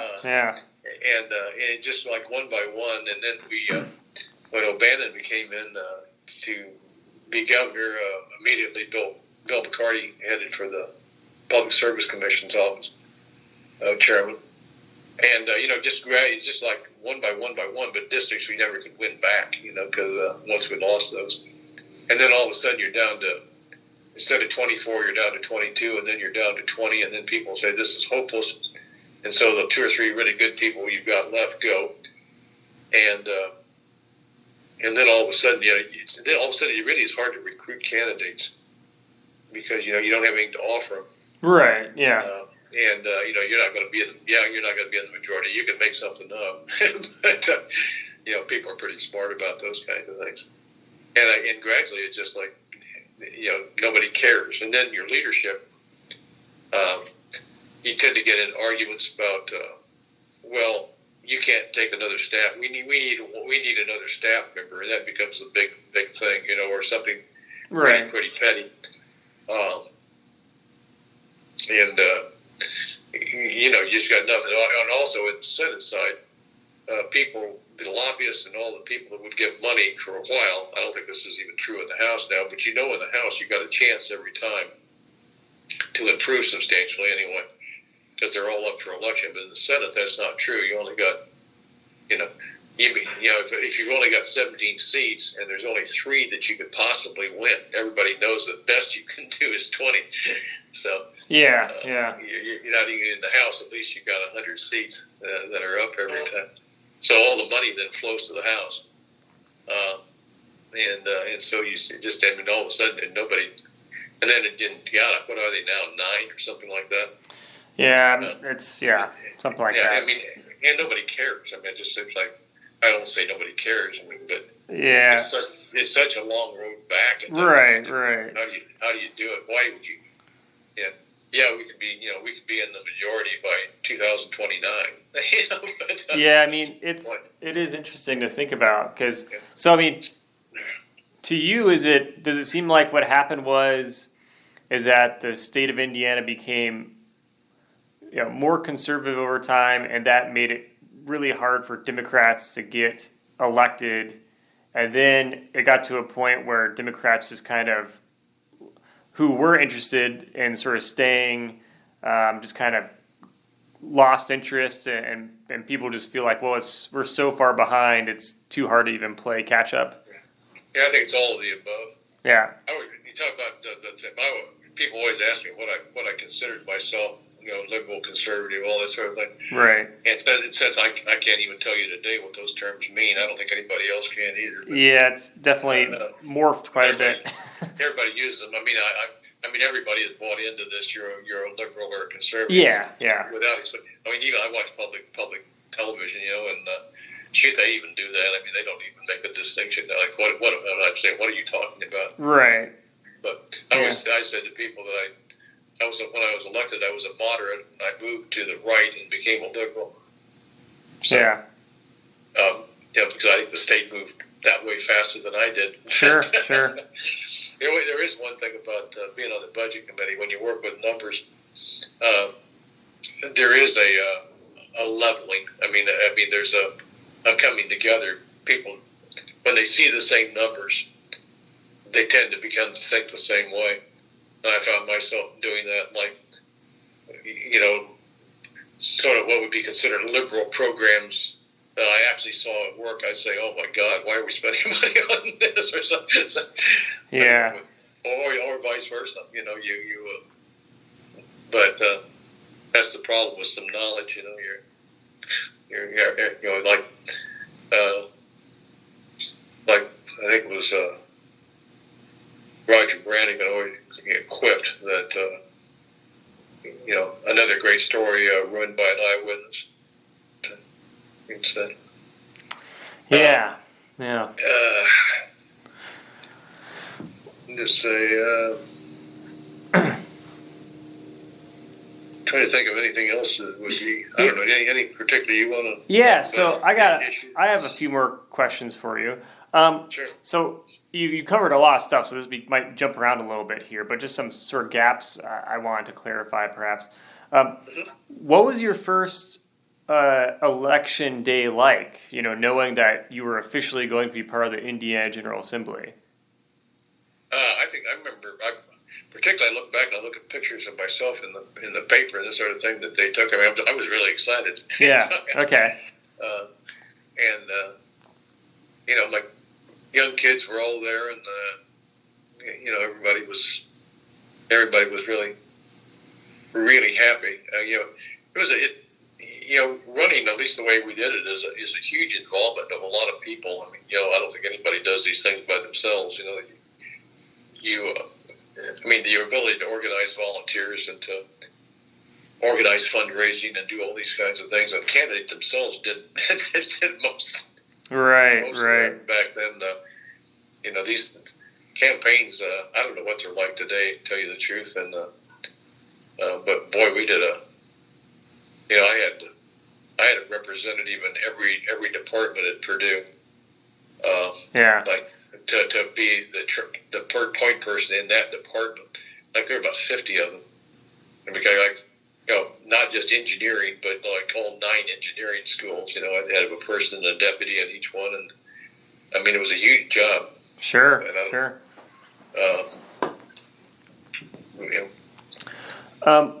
And did you have any change in your feelings after being reelected again and again?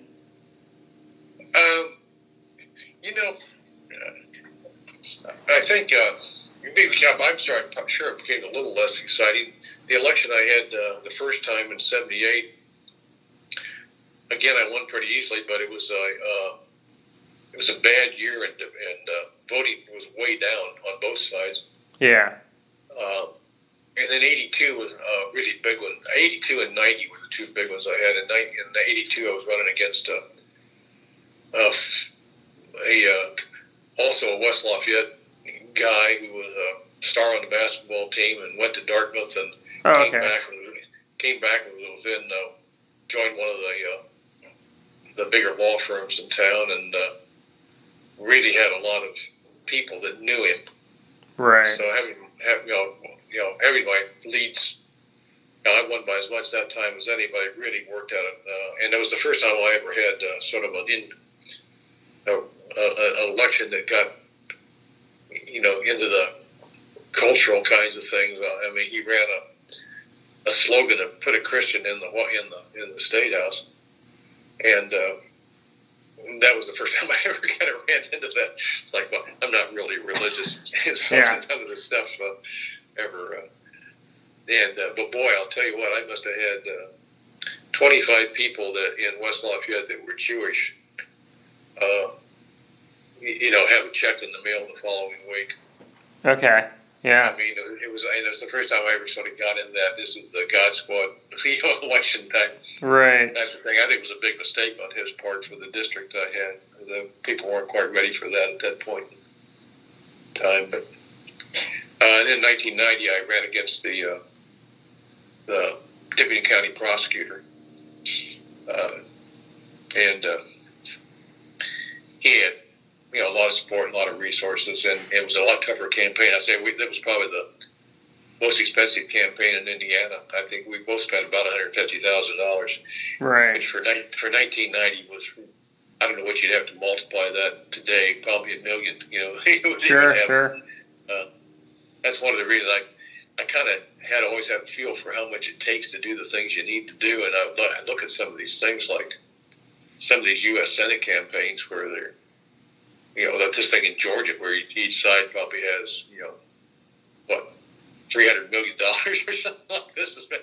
I mean, like, how in the world do you even remotely spend that kind of money in one state? I mean, you don't have to be on just every TV station. You got to be on every TV station, 20 times an hour just to spend the kind of money they've got. And certain about it's just huge overkill. Oh yeah. You can't possibly spend money that way. Yeah. But anyway, that's true. So, now, did your campaign strategies change over time? I think media became, a more important thing. I mean, how you raise money. I always raised most of my money, or about all of it, in my district, and that became unheard of after a while. And even in the $50,000 I raised in 1982, probably 70% of it, 75% of it came out of my district. Okay. In 1990, just 8 years later, when we spent $150,000, 3 times as much, I think I raised about maybe half of it from the county, but the rest of it began to come from outside. It became, it was the traditional Democratic, it's from the caucus, which is always a kind of joke because the caucus gets it from the same place that you get it from. Right. Which would be, the teachers' organizations, labor organizations, trial lawyers, the typical Democrat groups. Even there I was probably, at that point I was probably only raised half of it locally. But others that were successful, and I know some of the people I hung around with, they were they were maybe spending, $100,000, and they were raising 10 of it locally, and they were becoming totally dependent, not almost totally dependent, on outside forces. And I think that's probably true of everybody at this point. I don't know. I suppose there's somebody that's rich enough that they're willing to spend a couple $100,000 on their own campaign, but nobody did it. Yeah. The time I was there. Sure. So I don't think that's a very positive thing, but there is if you can raise money from your district, I mean, there's a huge advantage. I mean, everybody that gives you, if people will give you $10 to come to a barbecue, they'll also put a yard sign in your yard, and they'll also may have a coffee for you. They've also do a lot of other things. Right. And so if all of a sudden you've got, in a Senate district, if you've got 2,000 people that, paid $10, I mean, it's worth its weight in gold. Yeah. You certainly, nobody thinks that way in a congressional race or a U.S. Senate race. I mean, but I don't know whether there's still a local thing like that going on, but it was certainly becoming less and less. Sure. Let me mention that. I just thought of it. Yeah. I think maybe one of the biggest single changes that I don't know whether people would talk about too much, and that is just before I was elected, I think in the late 60s, like 67, 68, 69, somewhere there, the legislature passed a bill which set up the Legislative Services Agency. Oh, okay, yeah. And I think that this was the first time that legislators actually had their own group of people working on their legislation. Before that, it probably just came from lobbyists. Yeah. Or it came from, the governor's office. Right. And so that was a huge change because right along with the legislative services staffing, you also began to have the individual caucuses hiring their own staff. Particularly in the tax and budget areas and this sort of thing, where you had a little more complicated type of thing, but also other people. And so when I got there, I mean, this was well underway, but it was still its kind of infancy about that you began to have this, and I just think this was enormous. I mean, when I had my own person with regard to. The person worked for the caucus, but technically, but for me primarily, because on the budget and tax stuff, we had our own person, and we could hire our own person. And I can't imagine what it would have been, 8 years before I got there, when there was none of this. I mean, other than it was an every other year legislature at that point. But yeah, the changes that meant to have your own group. Oh yeah, sure. Be able to get your own data and this sort of thing, not be totally dependent upon, what Duke Energy says about energy on this, right? Or that type of thing. I can't even imagine all the differences it did make, but it certainly did. I think change it the way things work. Yeah, definitely. That makes sense to me. How do you know the needs and wants of your constituents? Everybody kind of asks that question, is what's more important, that you're representing your constituents or doing what you think is best, type of thing. Right. It's both. I mean, it's you do get some, I would say the more technical the issue is, probably the less you're going to hear from anybody. Yeah. I mean, everybody has an opinion about education. Right. So, everybody has an opinion on abortion, or something like that. Sure. But, how many people can really talk or know very much about, phosphates in water, or, something a little more complex than that even. Right. Like when we deregulated the telecommunications industry in the mid-'90s. I mean, I tried to get a handle on some of that, and it was just, God dang, that stuff was tough. I mean, Yeah. I found a couple of people over at Purdue. I asked the representative from Purdue to the legislature if he could put me in touch with anybody. I went and spent about 3 hours with a guy one afternoon, and he went through all the changes. I tried to get, who benefits? Does AT&T win here, or does Ameritech win, or does right? How about Sprint? No, all these others. And it's like, And the best I could tell, you could listen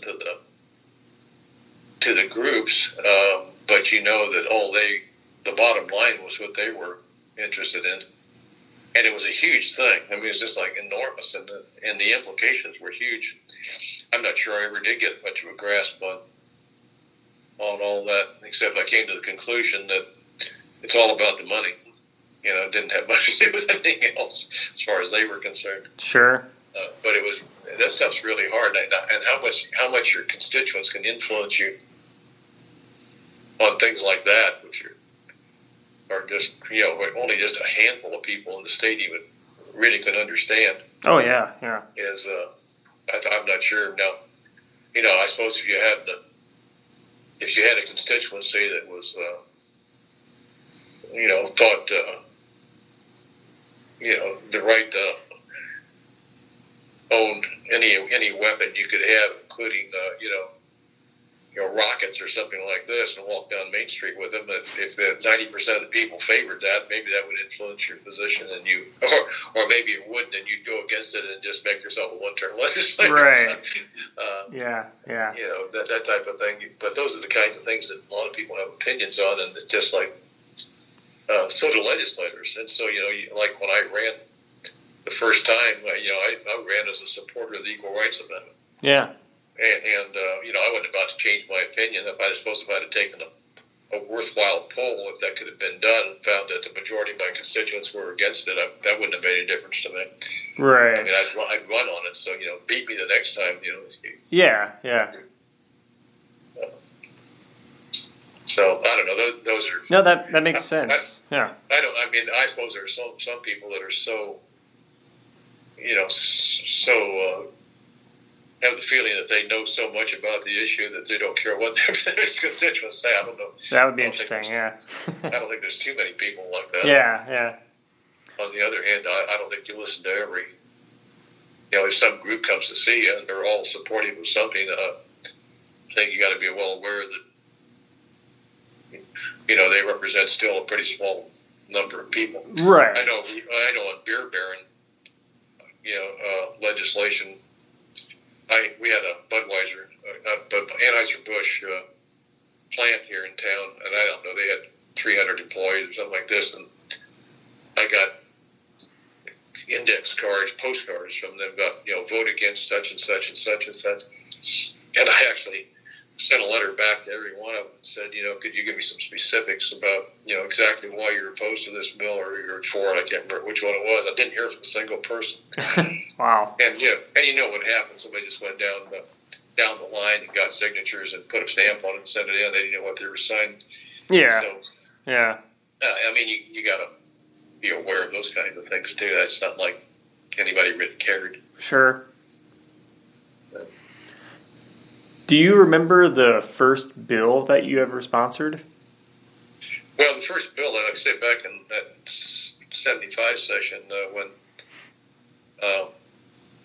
Lundquist, the chairman, said, do you want anything? That bill passed in the legislature, and set up I think we eventually had 11 or 12 of these service centers around the state. So that was in my first session. Although I didn't get too involved. I say I was a second sponsor on the A+ bill that went through Governor Orr. But I really kind of turned toward budget and finance and the budget committee kinds of stuff, and really stayed away from legislation pretty much. I didn't. Number of bills you had, I think, were pretty irrelevant. Most of the people I know. Most of the people I know that are on a lot of bills are pretty minor players. Just like, being on the budget conference committee, every year for 20 years was a much bigger deal, I think, than any bill I could have been on. But, Joe Harrison, I went with Joe Harrison on the bill that set up the Subaru plant here in town. Oh, okay. Yeah. Which was a big economic development thing in the late 80s. I can't even remember some of the bills. I know I was on a bunch. Sure. But most of the stuff I was on had to do with budget. taxes. Yeah. And there's not too many of those types of things. You mean the budget bill is huge. I mean, by far the biggest thing we do. Right. What differences, if any, were there between members of the House and Senate? Yeah, that's a good point. The House and the Senate are about 100 feet apart, but they could just as easily be 100 miles. Because you can go through a whole session and probably never talk to a House member. Right. Or vice versa. I mean, and the only people that really have a lot of contact were the people that did have probably a lot of legislation that had to, after it got through their house, had to go to the other and defend it, in a committee meeting. Yeah. But even there, a lot of times if you put good sponsors on the other side, a lot of people didn't even bother to show up for some of that. The budget committee, always gave you a contact with the House members and the budget conference committee at the end of the session. So, we had members of both houses that were together on that. But sure. And there are people that really get involved. A lot of times, the committee chairman, like Judiciary or something like this, Government Affairs, the chairman will take the main stuff, right, of those committees. I know when I was in the governor's office, it was a Democratic administration, and we had part of the time we had a House that was Democrat, but a Republican Senate, and we'd have our picks. I mean, like, Luke Kinley might have been a person. He's one of our go-to guys. Teresa Lovers, for education stuff. Yeah. And you'd have these 3 or 4 people but you just kind of pound them, go back and time and time again, and say, "Will you carry this stuff for the governor?" Right. In the Senate, and the main reason we always need somebody. Is this person capable of understanding this thing? It became an issue. Not to say that every legislator isn't brilliant, but every legislator isn't brilliant. Yeah, no, I understand Probably shouldn't say that. Yeah. Did you have a sense of how people would vote prior to actually voting on a bill? You better. Yeah. Yeah. I did have one of the. Do you have time for just an irrelevant? Oh anecdote? yeah. Oh yeah. Go for it. Oh yeah. No problem. Back in my second, I think it was 1977, and we were in the majority. There were a couple guys at Purdue who were in meteorology. Okay. And they were at Purdue, and what they wanted to do was they wanted to get some good research and data about the effectiveness of cloud seeding to make rain. This involves planes going up and seeding clouds with silver iodide crystals. And the idea is, if you can make rain in a certain place, it's a big deal for agriculture. So anyway, I had this bill, which basically said that you had to, if you were going to cloud seed, you had to get a permit. You had to, tell people where you were going to do it, this sort of thing. Other than that, the research would have been not worth anything. Right. So this is. I thought, okay, sure, I'll introduce it. So I did, and this was in 77 or 78. And anyway, we had 2 huge snowstorms both years. I mean, to kind of shut down the legislature and everything else it was huge. There were the blizzards of 78, the blizzards of 77. You can probably read about that. And I remember we could, I was over in the hotel, the Omni, I guess, and looking out the window and up and down Meridian Street and up and down, Capitol Avenue and this sort of thing. There wasn't a car in sight for a mile. So, nothing there. And so they went ahead with a committee meeting on this bill. And and at least 2 or 3 of them, 3 or 4 of the members weren't there, but it had a quorum, and it passed 4 to 2 out of committee, I think it was, just barely. And nobody was enthusiastic about it. Sure. And this was unfortunate because then it went to the floor, and people jumped up and, what in the world is this and this sort of thing. And, I think Bob Garten was famous for his remark that, that we need this like a hog needs a wristwatch. Yeah. And the thing just went down in flames. I mean, it was just like terrible. So anyway, I introduced the bill the next year with the support of the Farm Bureau, and I believe it passed 49 to nothing out of the Senate. I mean, it's just like all it needed was the Farm Bureau to say, okay, this is all right. Right. We'll do it. It does show the power of the lobbyists. Oh, yeah. But anyway, I always associated that with, like, the only reason I got it out of committee was because of the blizzard of 78 or whatever. Yeah. Always wish that hadn't happened, Oh, my gosh. But talking about, this sounds like the simplest bill in the world, but why some of these things do need committee hearings and all this sort of thing. I mean, this gets into riparian rights. I mean, it's the same kinds of issue you deal with out in Colorado with the Missouri River or something, that Right. if you dam it here, you're not going to get this, and water rights and all those sorts of things. Because, if you can send a plane up in western Illinois and see clouds and it rains on Champaign, but it doesn't rain in Indiana, you're making it rain in Illinois and denying Indiana water. And you don't think about those kinds of things when you think about, what's this little research project? Right. Sure. To do this, but man, it gets into all those kinds of issues, and some of this stuff really gets complex, even though you just didn't even think about it at the time. But anyway, it passed the next year, and everybody was happy. Yeah, okay. Maybe that convinced me I didn't want to introduce a lot of legislation. Yeah, okay. Now, during your time in the General Assembly, how influential would you say party leadership was at kind of dictating the agenda of things and? Very. I mean, I think control of the floor, for the majority party is. I mean, the expectation, I think, was that, you could have fights in your caucus, but you always had to have an understanding. If you didn't have the votes, then you had to rely on the minority. The minority was going to extract the prize. Okay. Yeah. I saw that. I saw that in the budget. I mean, I would have loved. I couldn't have dreamed for a better situation than the Republicans that only had, 23 votes for the budget. Right.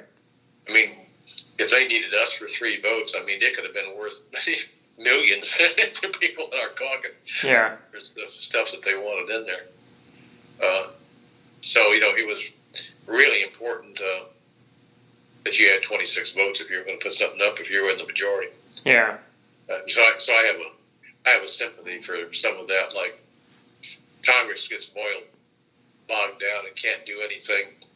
And one of the reasons is why, the Republicans adopted they called it, the guy from Illinois, the something rule, Castro rule, that you had to have you had to be able to pass the bill out of your own caucus or you wouldn't put it up. Right. Well, I mean, if you've got 230 votes, but you have to have 218 of them, you can only have, 12 people take a hike. And, you're not going to get much legislation that's really important. Yeah. If you need that kind of overwhelming, because a lot of the stuff would have passed it. But, they could never get it done. John Boehner finally quit, and, out of all that, he just couldn't handle the fact that he had 70 Republicans in his caucus that literally were dictating Right. What happened. And I always kind of wondered if the group that had put together the immigration reform legislation that passed the Senate with about 70 votes, but it didn't get heard over in the House because Boehner didn't have the support to do it. Yeah. If that had passed, how our lives might have been a little different if we could have figured out a way just to get it on the floor. Right. And pass it. It might have changed a lot of the rhetoric and issues of the last few years. Sure. What would you say the public does not know about the Indiana General Assembly and how it operates? The public? Yeah. Well, probably about everything. Yeah. I mean, it's not like how a bill becomes a law, necessarily. Right. Yeah. They say there's one way to pass a bill and there's a million ways to defeat it, but that's not true either. There's a lot of ways to pass a bill. But when I first came to the legislature, one of the things people do is legislators would introduce legislation that was just basically meaningless. And the only reason that they would do it would be to have it amended in the second house, and then they could dissent on the whatever change was made in the other house, and then send it to conference committee, and then you get 4 people in the conference committee that could write the bill any way they want on any topic. Now they changed that, and they said it had to be relevant to the content of the original legislation and all that sort of thing. But I can imagine that these people back that lived and worked there before I did, back in the 50s or 60s, and this sort of thing. I mean, boy, if you had that down, if you had that bastard, you had you always had 2 or 3 or 4 bills just sitting there. Okay, what do I want to do with them? But that got changed, and so right. We did that. Talk about maybe a little bit about working across party lines somewhat. I remember back in the first years I was in the House, one of the bills that always came around. It got controversial. In fact, I think there was even some FBI involved in this. Was movie theaters, about control that local movie theaters would have over the kinds of films they got and this sort of thing, or whether they just were dictated to. Anyway, there was we had a lobbyist group for the local theater group, and somebody, I can't remember her last name. But this was always a hot topic. So there's a bill. I'm on a conference committee, and we're dealing with frost laws. And there was a bill that passed the House that said you could it dealt with weights of trucks, and frost laws were had to do with that. I can't remember why, but that bill came from the House, said that the counties, individual counties, could regulate the weights of the trucks. Well, it came over, and Lester Ball and I were on the conference committee from the Senate, and Bill Long and Stan Jones, Republican, Democrat, were and they both were in favor of this. And for the life of me, I can't remember why. But Les and I in the Senate were opposed to it. I thought it was crazy to have 92 different frost laws. Yeah. Weight laws. Trucks going from one county to the next. So anyway, we were at an impasse, and somebody suggested, well, why don't we throw this theater bill in? Well, I mean, there was a reason this thing hadn't passed for 10 years. Basically, because just people were really, it was a big deal. And I remember, when we were discussing this and we were asking the staff to find it, I walked out of that committee and ran into pro tem with the Senate at that point and said, "Are you guys doing this?" And I said, "Yeah, we were talking about it." And I bet it was 10 minutes before I was off the committee. And wow. And I know this, but I found out later this had something that there had been investigations that had touched on this item. But the pro tem sure knew him. That was Chip Edwards at the time. Wow. Yeah, I was out of there. Jeez, yeah. We're not touching this thing. This is not the other change. And I said I never did find out exactly. Yeah, that's interesting. Why. Yeah. What was your proudest moment as a legislator? Let's see.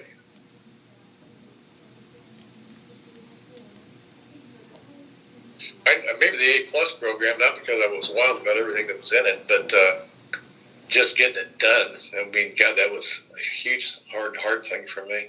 Yeah. I think getting the we'd always want to get a state park built here. And my personal involvement in Prophetstown State Park, which was something I would say I probably, the last time I ran in 1994, probably that was the main reason, just to try and get this thing done, because it didn't really have any strong advocate in the legislature, and those kinds of things tend to not get done if you don't have somebody being obnoxious. Yeah. And I was pretty obnoxious on making sure. I was chairman of the state budget committee by that time, and we had a Democratic administration. I know they got really tired of hearing me. I even stayed with that after I got in the governor's office. I pretty much orchestrated a bill that allowed part of our local innkeeper's tax to be designated to providing the money for a bond issue that would go to Prophetstown. Oh, okay. So even after I left the legislature, I knew there wasn't going to be enough of an appropriation, and I got that authority for the bond. The bond issue then provided another, I don't know, $7 or $8 million, I think, for land acquisition and that sort of thing. And once you got to that point, the people that didn't like the idea of building a state park there, they couldn't do anything about it. You were going to buy $15 million worth of land and then not do it. So got it done. So that was I would say that probably in the and this was after I left the legislature, and it was actually when we dedicated the park, and made it an official thing. It's nice. I go out there and walk around. It's going to be really nice. Yeah. Parks don't ever get done with developing, and they're still, digging out a lake and doing all those kinds of things. But it's got some beautiful trails if you like to walk trails up and down the Wabash and then around and up the Tippecanoe River for a 3 miles. Yeah, that's cool. Yeah. Got a bunch of eagles and other things out there. So I would say, getting the park done. Yeah, that makes sense. I went to the governor's office afterwards. Kind of got to see the legislature from a different side. Yeah. I worked on. I kind of had the Senate as my job with the contacts that I had there, and then I also worked on Governor O'Bannon's economic development legislation and was really involved in setting up what was called the 21st Century Research and Technology Fund. Oh, interesting. I was one of the 2 main point people on the tobacco bill that went through, and I think it was around 99, 2000 maybe. Okay. Tobacco, I don't know if you're familiar with this, but there was 46 states sued the tobacco companies and won a huge settlement. Yeah. It was, billions and billions of dollars total, but Indiana, I checked it the other day, I think they still get $147 million a year for that fund. But wow. But what it was all of a sudden, this, the $135 or $40 million drops on the state out of the blue. When do you ever have a chance to get a blank check, and say, what do you want to do? And so, I spent, in the governor's office, we spent most of the fall before the legislative session setting up meetings around the state. We had 4 or 5 public gatherings in Annapolis and Fort Wayne and southern Indiana and Evansville and a couple others in smaller places. And out of that, we came the Tobacco Cessation Bureau, or agency. I don't know whether it still exists today or not. Probably does. I don't think anybody ever repealed it. But anyway, we gave them $25 million a year to work on tobacco cessation. There were a lot of other things that we funded community mental health centers which are really important, I think, in the state. They Sure. deal with a lot of people that don't have the money to have primary care physicians. And, there were all, there were several other things in the bill, but I kind of working on that bill, and then getting it through the legislature pretty much the way we drew it up. Now, the legislators involved will never agree to that, because I can still remember Charlie Brown, who was the head of the Health Committee in the Senate, and Larry Borst, who had the bill in the Senate, congratulating each other, and it's like the governor's office never existed, Yeah. and that like they were totally in charge. But essentially, what we came up with in the governor's office almost passed. 95% of it just passed the way it was. Right. And then each the House and the Senate threw in a couple of things that I guess helped them pass it in there. But it was basically the governor's bill from pretty much start to finish. Yeah.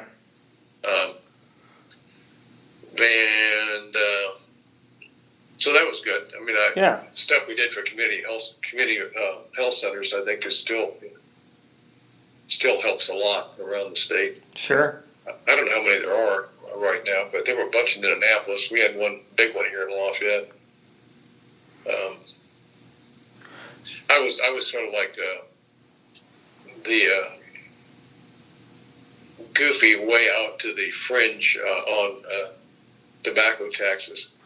Yeah. I remember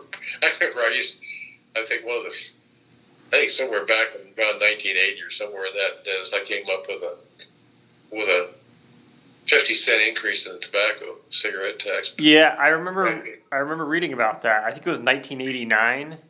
Was it that late? Okay. Yeah. And I was Anyway. yeah. No, I mean I used to take a lot of stuff for that. So what made you so? Now they bumped it up. I saw it at 99 cents a pack. It was like, Okay. I didn't ask for that much back in the. Yeah. But getting a nickel was a big deal. How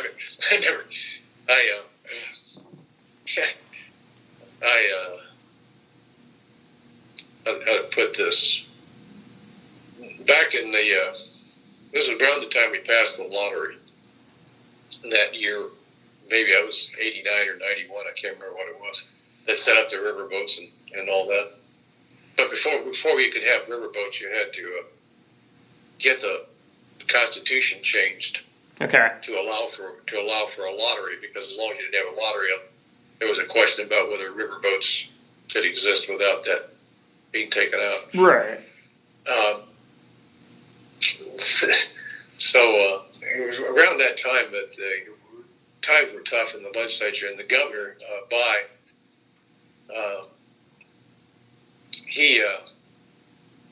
he probably always we needed money, as we usually do, I guess. And Governor Bai, to say the least, didn't see his political career being furthered by tax increases. And so he was very hesitant, but he finally came to the conclusion that it was okay to pass a cigarette tax, because his polls were showing just hardly anybody cared about that. So he was willing to go with a 15-cent a pack cigarette tax. But it was only after he had to show other things failed, because Mike Phillips, who was he was a Southern Indiana guy, and we had other people that were, people in Southern Indiana where there were tobacco farmers, or at least had own quota, were very much opposed to this. And like I say, it was leadership. So Southern Indiana Democrats, had a lot of clout back in some of those days. They don't exist anymore, but anyway, I knew that this was going to happen, and I got called up, as did Pat Bauer and others, I think, about whether this was what the governor was going to propose. And I got asked pretty directly, and not one that wanted to lie. I just basically didn't answer the question, about it. Mm-hmm. I didn't, and that was Mary Dieter. I think it Okay. I worked with her eventually in the governor's office. She was his press person. So anyway, I sort of half admitted that, yeah, that's what the governor was going to come with. I'll bet, that her article appeared in the paper the next morning, which was Sunday, I think it was. By Sunday, and she quoted me. Thanks, Mary. And it was like, about noon on Sunday, I get this call from the governor's office. The governor wants to talk to you. And the first words, I said hello, and the first words I heard was, what in the blank are you doing? And he cuts in on this. It's like I'm sitting there listening to the governor just read me out for this. But anyway, that side issue. Yeah.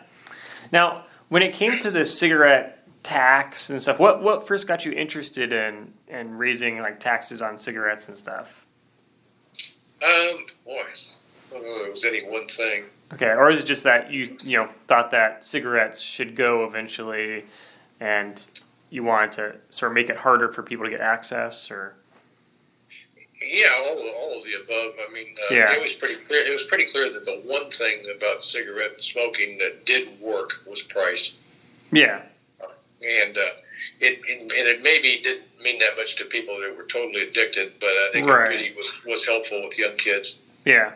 Because the expendable income a lot of 16-year-olds had probably wasn't near as great as adults. True. Yeah. So getting people started was always getting people to quit is a lot harder. Oh yeah, definitely. And it still is. I'm still amazed at how much the state raises in cigarette tax. I mean, it's like, who are these people? Because I sure don't see them. I mean, that at the very least, I think men have quit. I think there's a lot more women that smoke today. Oh, that's interesting. Yeah. What, in your opinion, is the most important work of the Indiana General Assembly? I think the budget. Okay. Got to have one. Yeah. True. And what made you want to leave the Indiana General Assembly, or what was the situation for that? Well, I said, I pretty much after 90, I wasn't going to run again, and then Okay. I was pretty sure in my mind that Prophetstown wasn't going to happen if I left. I still think that's probably true. Okay. And because it was just at the beginning, I think there had been one piece of property bought by the 90. Well, I don't know. Can't remember exactly what the timetable. We just started the process, so it was still defeatable at that point. And the 95, 97, 99 budgets all had money in it for Prophetstown. Yeah. And that kind of took it. I worked a lot with the Department of Natural Resources on mapping out strategies, like, we can't buy it all at this one little point. We got to get the boundaries of the park, in the park, so we can fill in between, and the way we go about buying land. Yeah. Making it hard for people to ever kill it. We were building the White River Park at the same time. Oh, okay. That's an issue. I don't know whether anybody's ever mentioned this to you and to the people you've talked to, but during almost the whole time I was in the legislature, there was always this feeling that by people outside of Indianapolis, that Indianapolis gets it all. They get. Yeah. They do. I have heard that.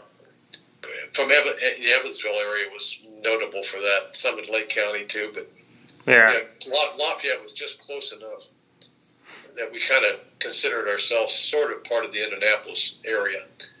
So what benefited Indianapolis was probably pretty good for Tippecanoe County too. But Yeah. I do think, I kind of ran into that with Prophetstown. It was like, we were spending tens of millions of dollars on the White River, which was 250 acres. And I got a park up here that's almost 3,000, and I can't get even a fraction of what they're getting for this. And I finally concluded that a lot of this was true, kind of a Marion County bias, and it really had more to do with the governors that we had, and the administrations, because these people, even the governors, wound up living, they did live in Indianapolis at the time they were governor. Yeah. But, so they were here, and, I know Frank O'Bannon when he was lieutenant governor, bought a house downtown and lived here pretty much full time, even though he had represented Cord in that area, and they maintained a residence down there. But staff, I mean, all the people that work on this from staff, almost all of them live in Marion County. And so you're running into that, I don't know anything about Prophetstown except it's up, in Lafayette someplace. But I can walk out the door and I can see White River Park. Yeah. And I can jog there on my lunch hour, and I can it does and all that. I mean, it really does. I think cut for quite a bit. It's just the familiarity. Not to mention a lot of the business leaders that might associate with the governors and administrations live here in Marion County. The bankers live here in Marion County. The top businesses are in Marion County. So there's those people you associate with. Sure. So I don't know. I never gave much credence to that whole thing until I started working on the Prophetstown thing, and I saw it. It wasn't just the fact that Morris Mills and John Butts and Murray Borst and all those people lived in Marion County and represented it. It was more than that. It's just so I don't know whether that's worth anything in your histories or not, but I do think that's there, and I don't know if it's still as much today as it was then. I think that is something that's interesting, because I have heard people mention that before, or mention it from the other side, where they're like, there's a lot of people that think that everything revolves around Marion County and stuff like that. So it would be, I think, interesting for people in the future to look into, like, doing research on sort of the history of that conversation and that going back and forth. Doesn't always work out. I remember the big fight over having the University of Indianapolis, not the one that it's now, but the one that people wanted back in the 80s and 90s. And, the other universities, IU particularly, because of the med school and dental school and everything that was here with IU, it was more IU Indianapolis than it was IU PUI. And IU, to the extent that IU had graduates, I mean, people like Les Duvall and others that were IU graduates, they were not in favor of, a University of Indianapolis. And Larry Borst and John Butts and the people in the financial area, they were very big in wanting that to happen. And, right. So there was this Republican Marion County fight, about this issue. Sure.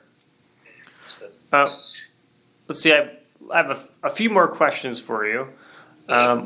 What lessons, if any, did you learn from your experiences in the Indiana General Assembly?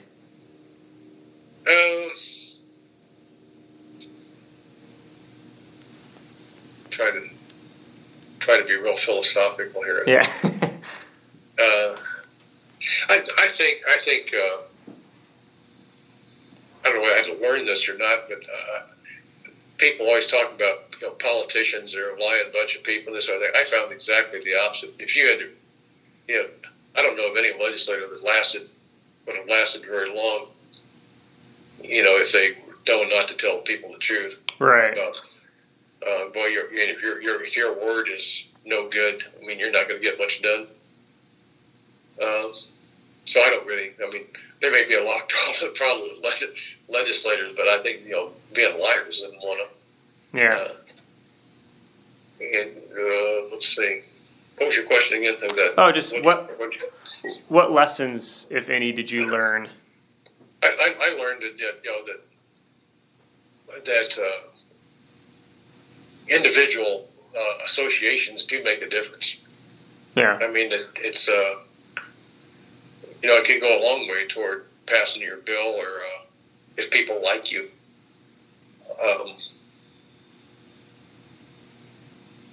And I don't know whether that's so true today or not, because your party affiliation and again, maybe I just read the national situation into this, because I don't really know what's going on in the General Assembly today. But I would say when I was there, just having some kind of rapport with people across the aisle, as well as people in your own caucus, and I realized that legislators are just like anybody else. You got ones that are really good and really effective. Those two things aren't necessarily the same.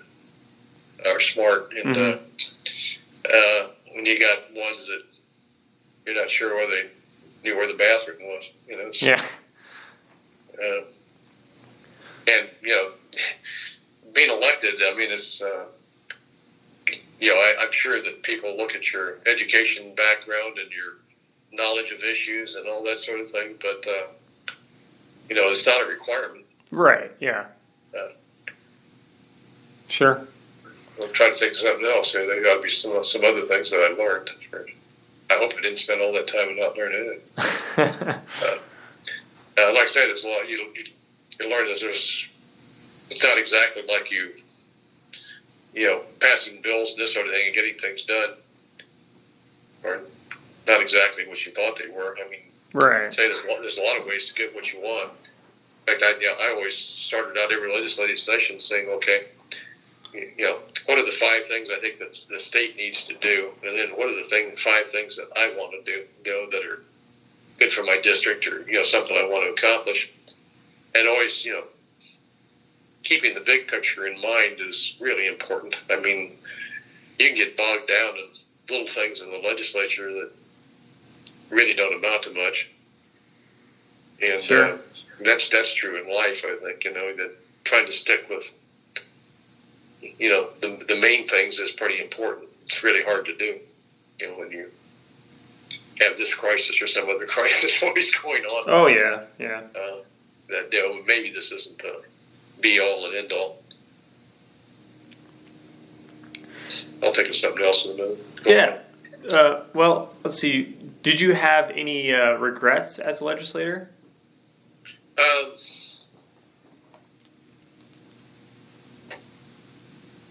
And then, I don't think overall. I mean, I enjoyed it. I was there. I got to the point where I wasn't enjoying it anymore.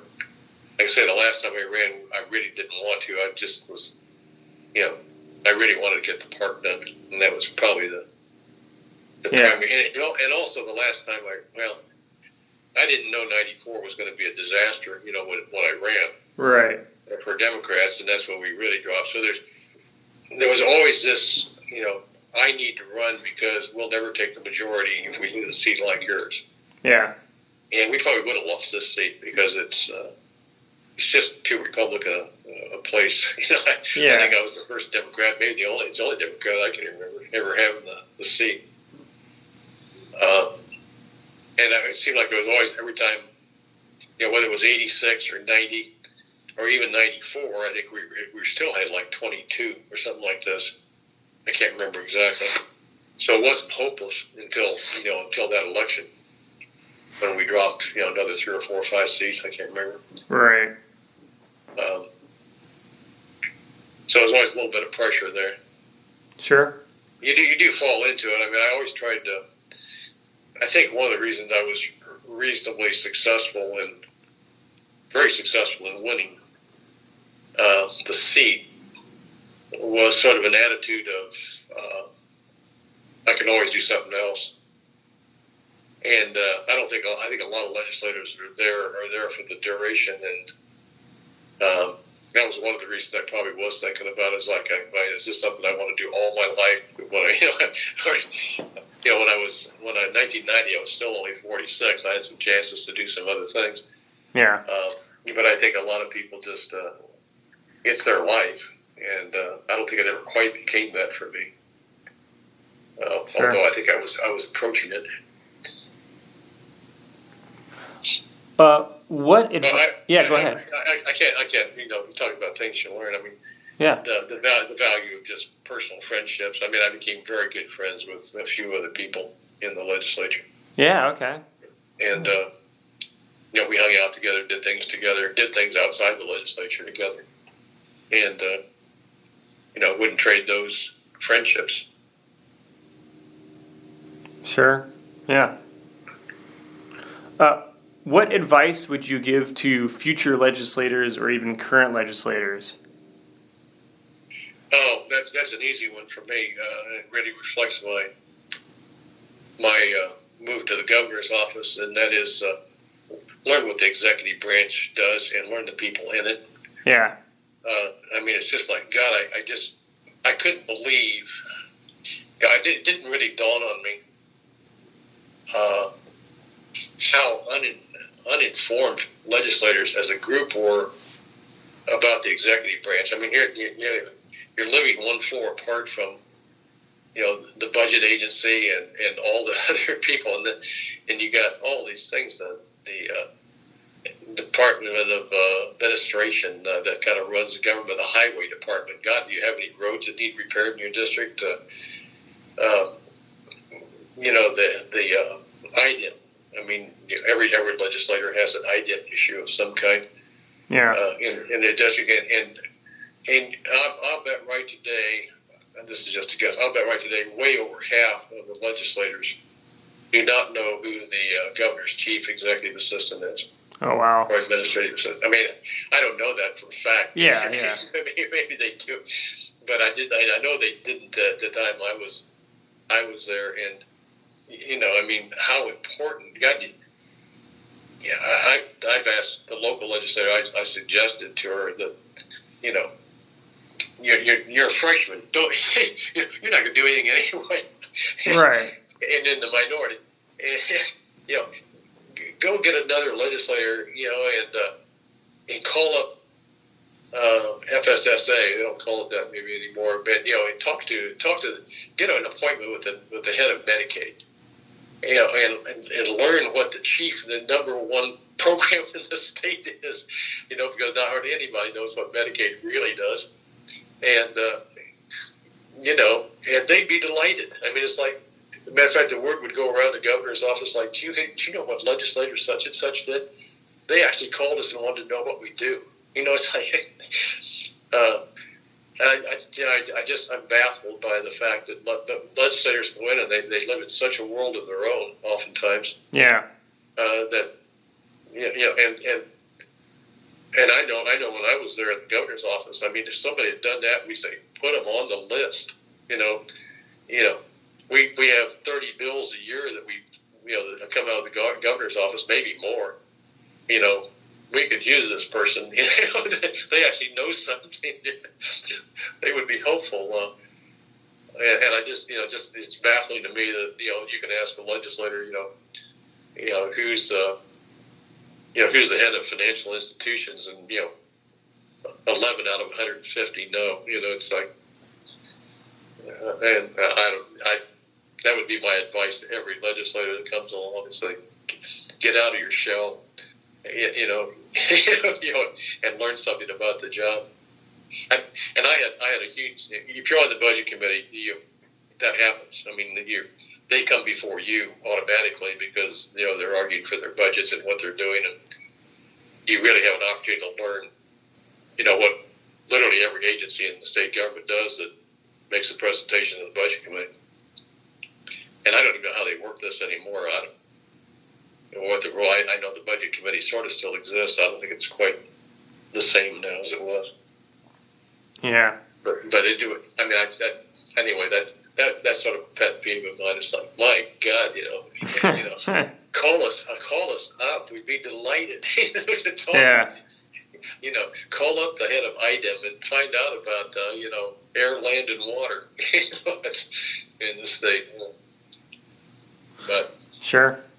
I don't think it happens much. What, if any, enduring qualities do Hoosiers still have or hold dear? Wow. I'm not sure I can answer a question like that. I mean, yeah. Okay. Give me a really good poll and maybe I can give you an answer. Yeah. Okay. Fair enough. No, that is an answer in a way. So that's interesting. Okay. Last question then. If you're asking me why in the world would 57% of the people vote for Donald Trump, I have no idea. Fair enough. Let's see. What do you want Hoosiers to know about their role in relation to the function of the Indiana General Assembly?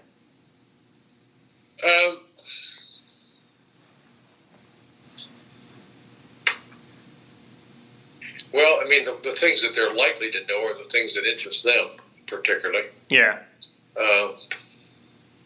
Like I say, I don't think it's necessary for probably everybody that's interested in education to understand the school formula. Right. But I think in a loose way, I mean, people went to the polls and they voted. I think took a constitutional amendment when we made a change in the property tax, which has a direct. We now have this system where you have caps on individuals and caps on business owners and caps on farmers at different levels for how much they can pay in property taxes. I mean, that was an enormous bill, I think, and it directly affected schools. And so I would think that, probably people ought to know things like, if you're interested in education, you really ought to be interested in this bill and things like that. But I don't know, people are so different. Sure. I'm not sure that. I live in a pretty education-oriented district with Purdue here, and yeah. So you've got that influence that makes. I think the people that care about public schools and higher ed, maybe environmental issues and things like this, are a little higher here than they would be in the average district. Maybe not much, but some. Yeah. Okay.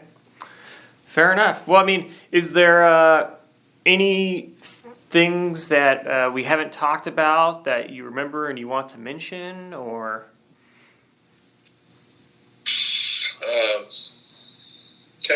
I'm sure there will be as soon as we hang up. Yeah, that's life. Yeah.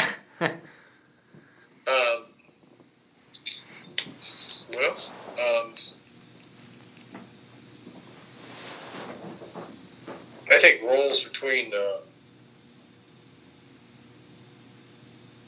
I think the powers that exist between the legislature and the executive branch. I mean, that's an issue that I'm not sure I've got any great things to say about it. It's just that that's a tension. Yeah. Maybe the fact that Republicans control everything makes it less of a tension. I don't know. Yeah. It seems like there's always something to fight about, regardless of what. Sure. I don't know any more about how much of a tension there is between this is a legislative decision and this is an executive branch decision. Right. There used to be quite a bit. Like the governor's doing something that that he doesn't have legislative authority to do, and the governor says I can do this because of such and such, and what you get into at the national level too. I mean, those are ongoing kinds of things. I mean, some of the issues that we get into, I was surprised at. I mean, I went. Eli Lilly used to be one of the main businesses here. They've left the community, sold out to another group that does about the same thing, I think. But we used to get invited out to Lilly to not just hear their executives, but to meet with any of the general workforce that wanted to. And I can still remember, attending the first of those. I knew probably 50, 60 people that were there.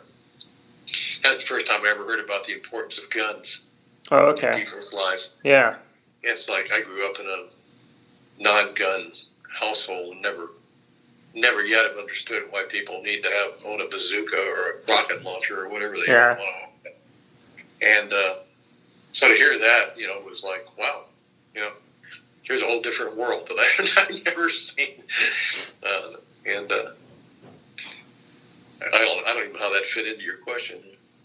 Well, I mean, yeah, it's interesting. Yeah, I'm sure those experiences definitely sort of give you a little bit of a better idea of just all the different people in the state. And yeah, I think one of the things I have found out kind of early is of how little importance the average person gives the legislature. Yeah, yeah. And I can remember that when the first year I was there, radio still played a huge role in news. Okay. And I think our main station, we had 2 or 3, And they had a whole news team. I mean, they had a head of news, and they had about 4 reporters. This was the radio, Yeah. not the newspaper. And I can remember being there. It was about the 10th or 15th of May, and we'd been out of there on the 30th of April or 29th or whatever the last day was. So we'd been out about 2 weeks, and I ran into the head of the news team out there. This is a guy that I talked to during my initial announcement in 1973. Yeah. And he was the head of a team of 4 people. They'd been down the legislature. They'd been covering the legislature. And I ran into him in the grocery store, and he asked me if we were still in session. And he was serious. And we'd been out for 2 weeks. And it's like, if this guy, who knows more probably than 99.9% of the people about what's going on, doesn't even know whether we're still in session or not, there aren't very many people that really care about this stuff. Yeah. And that's an eye opener, Now, if you've done something that absolutely directly affects them, they would certainly know. But other than that, I mean, there's not too much that that really anybody gets too excited about. Now, maybe that's changed a little because guns and abortion and some of these things seem to be on people's minds, but anyway, I guess that's another thing I've learned in the legislature. Yeah. I mean, I guess it is interesting to see what people sort of get interested in that happens in the legislature. But I have heard a lot of legislators talk about how people are not nearly as involved or aware as they probably should be about things that go on. In some respects, I had a district, and I think it's still maybe a little bit this way, is that I couldn't please everybody, but I couldn't make everybody mad either. Yeah. Because we were really, it just seemed like a lot of the issues in this area were, whilst everybody generally supported education, and they're pretty much more so on environmental issues probably, and a lot of these kinds of things, I didn't have education was probably my labor union. Yeah. Where there were areas that were heavily labor oriented back in the 70s. Not anymore, but so somebody maybe felt obligated to sort of go along with whatever the United Auto Workers said locally or wanted because they had so many workers in that area. I never had that. Other than Purdue. There was no other really number one employer. There were maybe about a half a dozen of them. Yeah. And, as long as I could go someplace and explain what I did, I think most people were happy with that. They just kind of wanted to know I at least thought about it. Right. And, a lot of districts weren't like that. A lot of people that had really heavy Democratic districts had to worry about what their precinct committeeman said. Oh, okay. Or what their county chairman said. I didn't know who my county chairman was probably most of the time. Yeah. And I certainly didn't know who the Indiana State Democrat chairman was.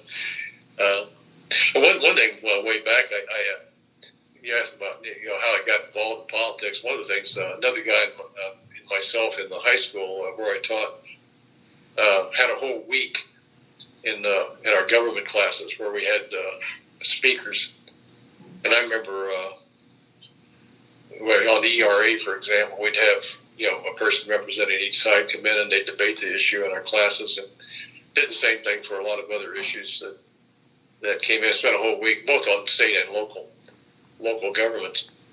And I remember for the ERA we had Tom Teague, who was the Senate sponsor of the ERA. Yeah. And a lady named Beulah Kokenauer, and she was part of the, kind of the Phyllis Schlafly kind of anti groups, and we did that a lot. So I guess that's another area where kind of heightened my interest a little bit. Sure. Was doing those things. Like I said, I ran almost unaffiliated as far. party organization and party was not that much concern. I would say probably Tippecanoe County, where I live today, is probably an outlier too. I mean, we have a Democratic mayor of Lafayette and a Republican mayor of West Lafayette. Both of them have been there, I think, 4 or 5 terms now. And we have 3 county commissioners that are Republicans and a split county council. But I think, you would never know any of these people what their party was. I mean, they all work together, and I don't know. It just seems to me that maybe we're just an island, in the world. But that was always the way it was in the legislature for me. Yeah. So Bill Long and Stan Jones and I were there for a while. We had, at one time, the budget committee was made up of 4 people who lived in Tippecanoe County. Oh, wow. The 5-member, the only one that was. Well, John Huey was the budget agency director for a while, and he was with the Purdue. He became Purdue's lobbyist after that. And then Bill Long, Stan Jones, and myself were the 2 representatives in the Senate, and we were the other 3 members. We had 4 of the 5 briefly. Wow. So you didn't really. Yeah, go ahead.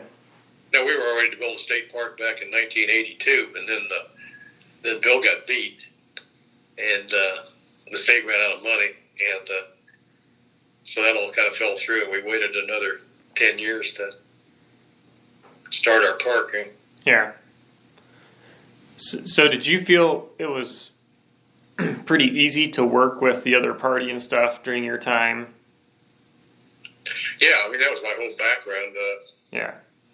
I mean, like I say, I kind of came out of a background where, there wasn't a huge party thing. There might have been that I wasn't aware of.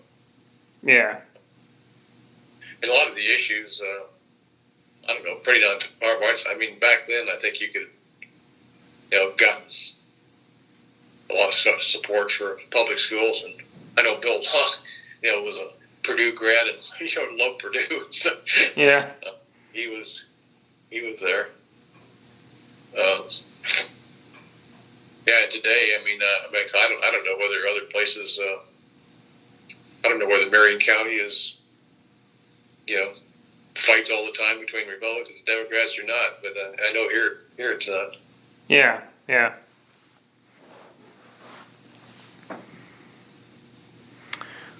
Well, I mean, this has been pretty interesting. I think you've definitely had a lot of useful things for the project, and should be a good addition for sure. So I appreciate you taking the time to take part in this. Yeah, just one other thing. Definitely. Do you have a list of? I assume you have a list of people you want to talk to. I didn't know whether I could add anything to. I would love to actually, if you have a list of people you want to send me names and like contact info for, that would be great. Because I mean, one of the challenges of the project is that it's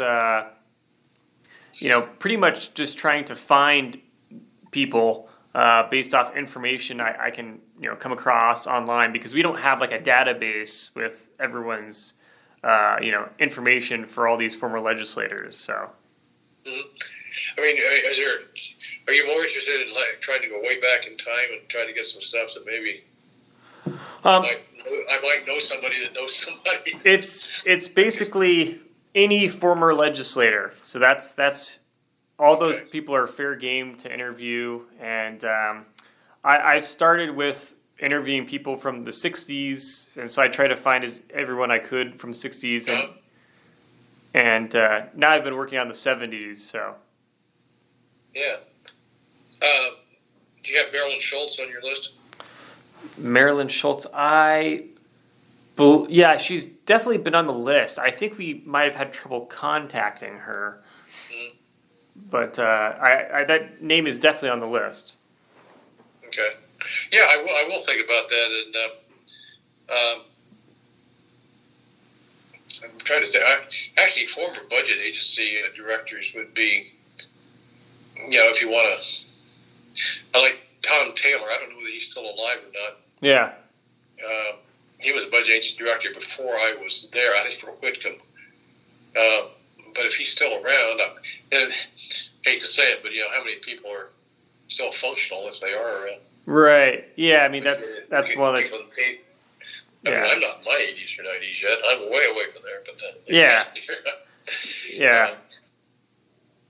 But I'll try to make up. I mean, so it doesn't have to be a legislator, but maybe somebody who was really close to the legislators in the process. Well, unfortunately, the project was only funded to interview former legislators. So okay, that's good to know. Yeah, but that would help narrow, I guess, the list then. So yeah. All right. See you. All right. Thank you. Talk to you later. Thanks. Bye bye.